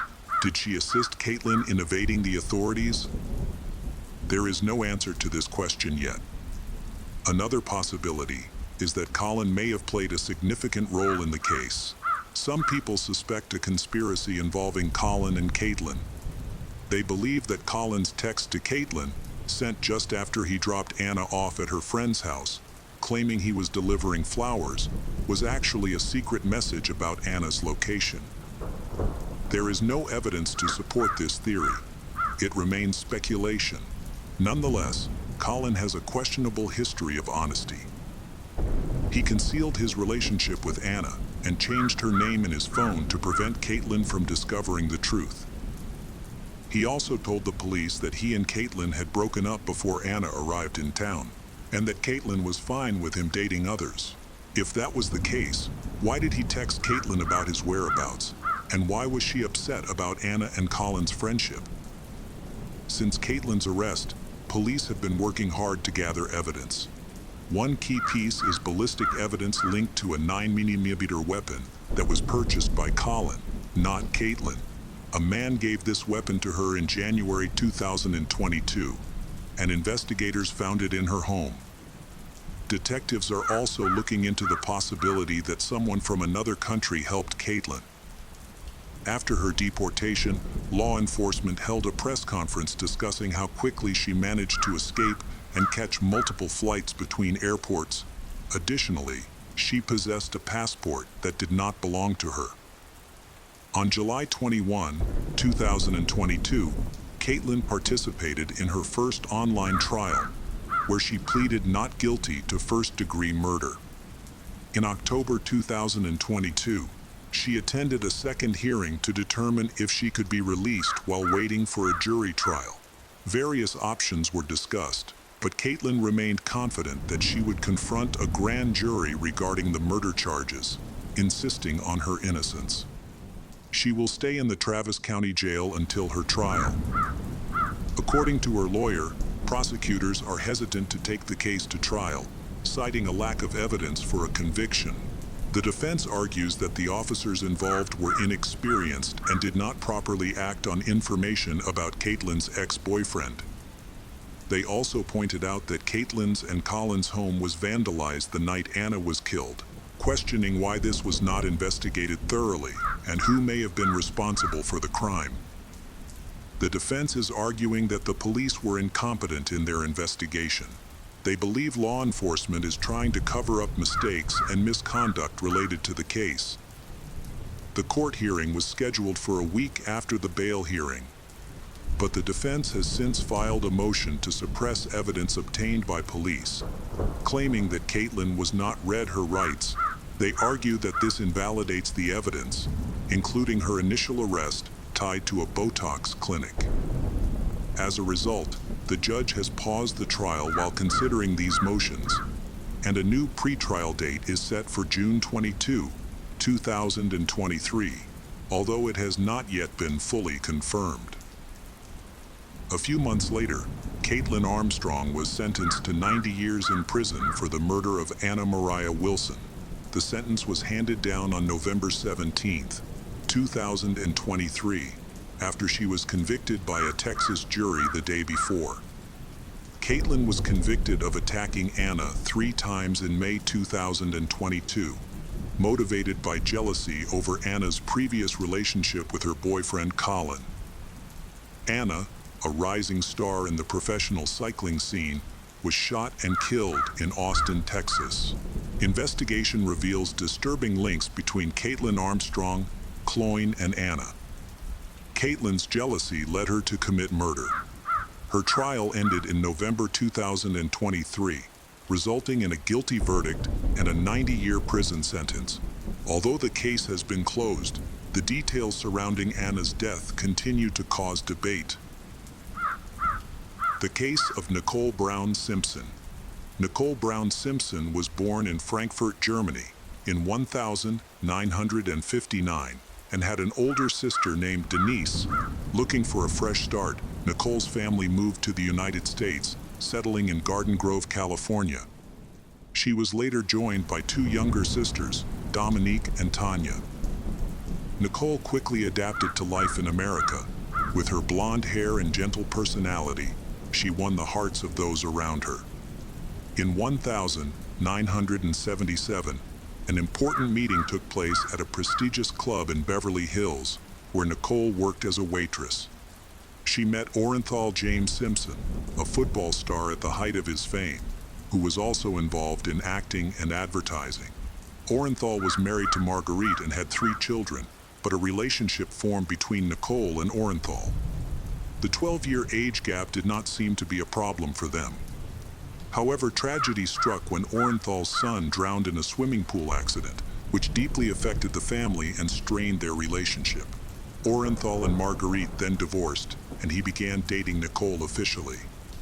In 1985, Nicole married Orenthal in a lavish mansion located in the upscale Brentwood neighborhood of Los Angeles. After the marriage, she adopted her husband's last name and became known as Nicole Brown Simpson. However, her life changed dramatically during their marriage. The couple had 2 children, Sydney, born in 1985, and Justin, born in 1987. Nicole was a devoted mother who chose to care for her children herself, engaging in activities with them and planning family vacations. Besides taking care of her children, she started a small interior decoration business. Although it seemed like they had a perfect family life, this idyllic situation was not meant to last. Orenthal repeatedly cheated on his wife and treated her badly. The first warning sign of his abusive behavior was when he took a children's baseball bat and smashed a Mercedes. Although the incident was recorded, Nicole chose not to press charges. His lack of consequences only made his behavior worse, leading to increased violence. Friends reported bruises on Nicole, and Orenthal threatened to kill her. She called the police several times during his attacks. Orenthal admitted to mistreating Nicole and admitted to hitting her, but he claimed that both parties were at fault. The judge ordered Arentha to complete 12 hours of community service and pay a $200 fine. The couple continued to argue, and after 7 years of marriage, Nicole filed for divorce in 1990. Nicole occasionally contacted Orenthal and attempted to reconcile with him, partly due to pressure from her parents, whose business relied heavily on Orenthal's support. These efforts were unsuccessful, however. Nicole and her children moved into a rented house in Brentwood. After the divorce, Nicole received a $430,000 settlement and $10,000 in monthly child support. In December 1992, while skiing in Aspen, Colorado, Nicole met Cato Kalin. They became close friends, and Cato moved into a guest house on Nicole's property for a year. He paid rent and helped care for her kids. Despite getting a restraining order against Orenthal for stalking, Nicole felt paranoid, believing she saw him everywhere. In January 1994, for safety reasons, Nicole and her children moved to a different 3-story rental house in the same area. Cato also relocated with them, renting a guest house in her yard. Slowly, life started to get better, and Nicole had big plans for the future. Just before the tragic events, Nicole met and began talking to Ronald Goldman. That day, she attended a dance concert for her daughter. Her ex-husband Orenthal was also present. After the concert, around 6 p.m., Nicole and her children went to their favorite restaurant for dinner, where they met Ronald. They chatted for a while, and then Nicole returned home to her children. Nicole accidentally left her glasses at a restaurant and Ronald found them. He decided to bring them to her at her home in Los Angeles. However, this meeting led to a tragic situation. At 10:45 p.m., Cato, Nicole's neighbor, heard unusual noises from her house and went outside to investigate. He noticed Nicole's dog acting strangely and upon closer inspection, saw blood and bodies, prompting him to call 911. When police arrived, they discovered a horrific scene. Nicole and Ronald's bodies were found dead. Nicole had been stabbed multiple times. An autopsy revealed that she had been stabbed 7 times in the neck and head, along with a deep cut to her throat. Due to Orenthal's history of abusing Nicole during their marriage and his recent stalking, he quickly became the prime suspect in the double murder.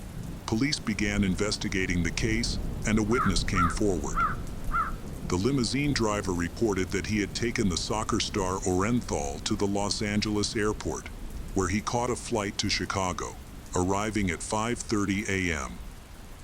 Later, airline employees were interviewed, including a flight attendant who mentioned that Orenthal kept his hands in his gym bag throughout the flight, implying that he was trying to hide something. Later, Orenthal checked into the Orr Plaza Hotel at 6:15 a.m. and received the keys for room 915. Approximately 30 minutes later, a man at a gas station told police he saw someone resembling Orenthal digging in the woods near the hotel. Los Angeles police contacted Orenthal and asked him to come back for questioning, and he agreed. While in his hotel room, he made 10 phone calls, including one to a woman named Katie, as well as calls to airlines and a car rental service.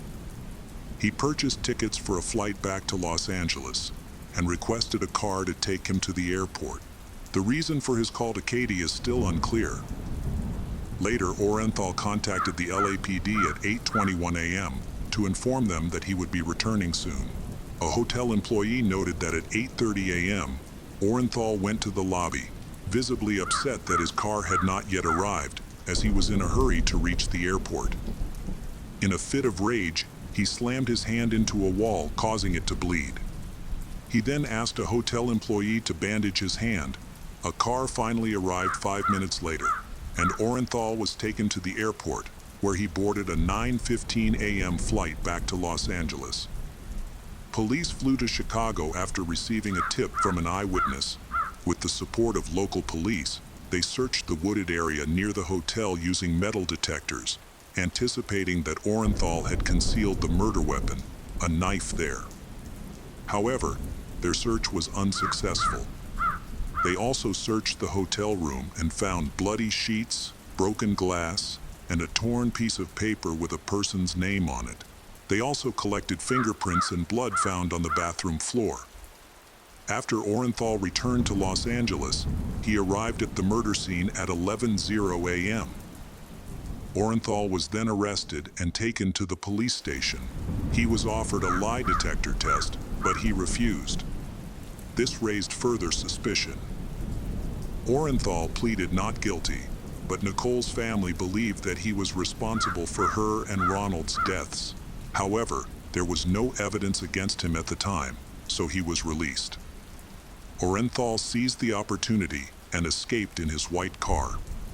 Police from Fort Bronca then began a pursuit, and all nearby patrol cars joined in the pursuit. Police chased Orenthal's white Ford along the highway. Several camera-equipped helicopters followed the car, along with patrol cars. After traveling 100 kilometers, police stopped the Ford and arrested Orenthal, who became the prime suspect in a double murder case. During the investigation, a friend of Nicole's reported that Orenthal had said he would kill Nicole if he caught her. At the time of her murder, Nicole was in her yard with Ronald, which may have sparked jealousy and violent behavior from Orenthal, who had a history of violence. Family members have mentioned that Orenthal had mental health issues. He suffered from migraines and sometimes talked to himself when he forgot to take his medication. A lengthy and complicated trial ensued, attracting national attention. The prosecution portrayed Orenthal as a man whose jealousy had spiraled out of control, leading him to commit the murder. The prosecution presented evidence of Orenthal's guilt, including a bloody shoe print of a size 10, matching the size he wore, found at the crime scene. In addition, to the left of these prints, drops of blood were found. A bloody glove and a knitted hat, possibly belonging to the perpetrator, were also discovered. Hours after the murder, police observed multiple cuts on Orenthal's left hand. These injuries were linked to the blood found at the scene. Blood was also found in Orenthal's car, and analysis confirmed that the blood at the crime scene matched his blood type. From the beginning, Orenthal and his legal team worked hard to prove his innocence. The defense pointed to flaws in the police investigation. They argued that the crime scene was handled by inexperienced forensic scientists, and that the crime scene was not properly secured, which could have led to evidence contamination. They argued that the evidence presented was unreliable. By rigorously cross-examining the prosecution's witnesses, the defense sought to undermine their credibility. Although the witnesses gave explanations for each issue, the jury still doubted the reliability of some of the evidence. The prosecution argued that he killed Nicole and Ronald out of jealousy. Reports of domestic violence were revealed. However, the defense claimed that Orenthal was the victim of a racist police frame-up. This defense strategy resonated with many African Americans who had experienced injustice and discrimination in the legal system. The idea that dark skin was a significant factor in police bias gained traction, leading to significant public support for Orenthal. Meanwhile, many white Americans continued to believe that he was guilty. Orenthal stated that he represented not only his own interests, but also the interests of all Americans. He was extremely popular in the 1960s, a time when Black Americans were starting to protest against oppression. Orenthal was pivotal in highlighting racial inequalities in the U.S. Throughout this effort, several corrupt officials within the upper levels of power, especially from the Los Angeles Police Department, were uncovered. However, there is still much debate about Orenthal's guilt in the murder case. It is suspected that the issue of racial discrimination was deliberately introduced to mislead the jury. Meanwhile, the prosecution firmly argued that Orenthal was the culprit. They presented evidence collected at the crime scene. After examining Orenthal's pool, prosecutors presented evidence of his abusive relationship with Nicole. However, Orenthal denied these allegations during his trial, and surprisingly, the jury appeared to ignore them. The prosecution also highlighted his attempts to evade justice. In response, the defense argued that he feared for his life because of the racist attitudes of the Los Angeles police, claiming that he was worried about being shot before he could explain his story. The prosecutor said, "Just before her death, Nicole confided to a friend that she feared for her life and well-being because Orenthal sometimes lost control. He was described as jealous." Nicole's diary contained relevant entries that the prosecutor's office used throughout the trial. One of the main pieces of evidence that pointed to Orenthal's guilt was a bloody glove found at the crime scene. A similar glove was later found by police at Orenthal's home. Additionally, a former police officer has published a book detailing various pieces of evidence that point to Orenthal's guilt. During the trial, the prosecutor presented the glove to the court and asked Orenthal to try it on. And it turned out that the glove did not fit him. The glove was so tight that he would have difficulty holding or using a knife. It seems that the prosecution's decision to have Simpson try on the glove was a mistake. The prosecutor's office attempted to indict Orenthal, although there is no direct evidence that he was involved in this tragedy. The defense argued that the real criminal responsible for the deaths was still at large. To bolster their case, the prosecution organized a tour of Orenthal's home, inviting jurors and defense representatives. During the tour, several photos were displayed on the walls, showing Orenthal with members of the black community. This appeared to be intended to suggest a connection between him and the crime, in an attempt to discredit Orenthal. The visitors included people who knew Orenthal, and they confirmed that they had never seen these photos before. Was the prosecution orchestrating a conspiracy to frame an innocent person? The trial lasted 16 months, during which Orenthal was under house arrest. After both sides presented their closing arguments, the jury began their deliberations.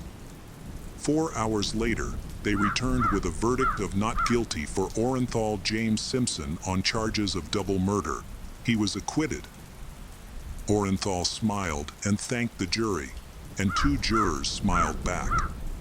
However, when the jury left the courtroom, the families of the victims were disappointed with the verdict. The verdict brought a range of emotions. Orenthal's fans celebrated, believing it was a victory for their idol, while the African American community saw it as a significant achievement for their race. Nicole and Ronald's families, on the other hand, were outraged. The trial attracted widespread attention.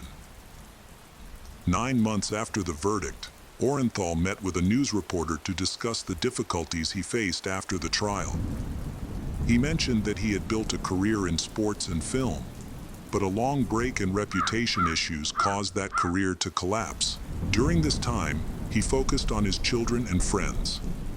When his ex-wife was alive, their children lived with her. After she passed away, her relatives took the children away during the proceedings. Now, he is fighting for custody of his daughter and son. In 1996, after the criminal trial concluded, the judge granted Orenthal's request for full custody of him and Nicole. Nicole's parents were furious about the ruling and continued to seek custody, but were unsuccessful. They finally dropped their bid in 2006. In December, a civil lawsuit was filed against Orenthal by the families of Nicole and Ronald. This time, the proceedings moved quickly, with the prosecutor's office presenting strong arguments and compelling evidence against Orenthal. This included incontrovertible evidence such as photographs from the time of his arrest, showing him wearing the same shoes that had left prints at the crime scene. This time, Orenthal was confident and decided not to hire an experienced legal team. However, the situation was more complicated than he expected. The case progressed, resulting in a $3.5 million settlement awarded to the victims' families. However, Orenthal never paid most of that money. After these events, he tried to revive his career and later wrote a book. In this book, He recounts how he would commit the murder if he were guilty.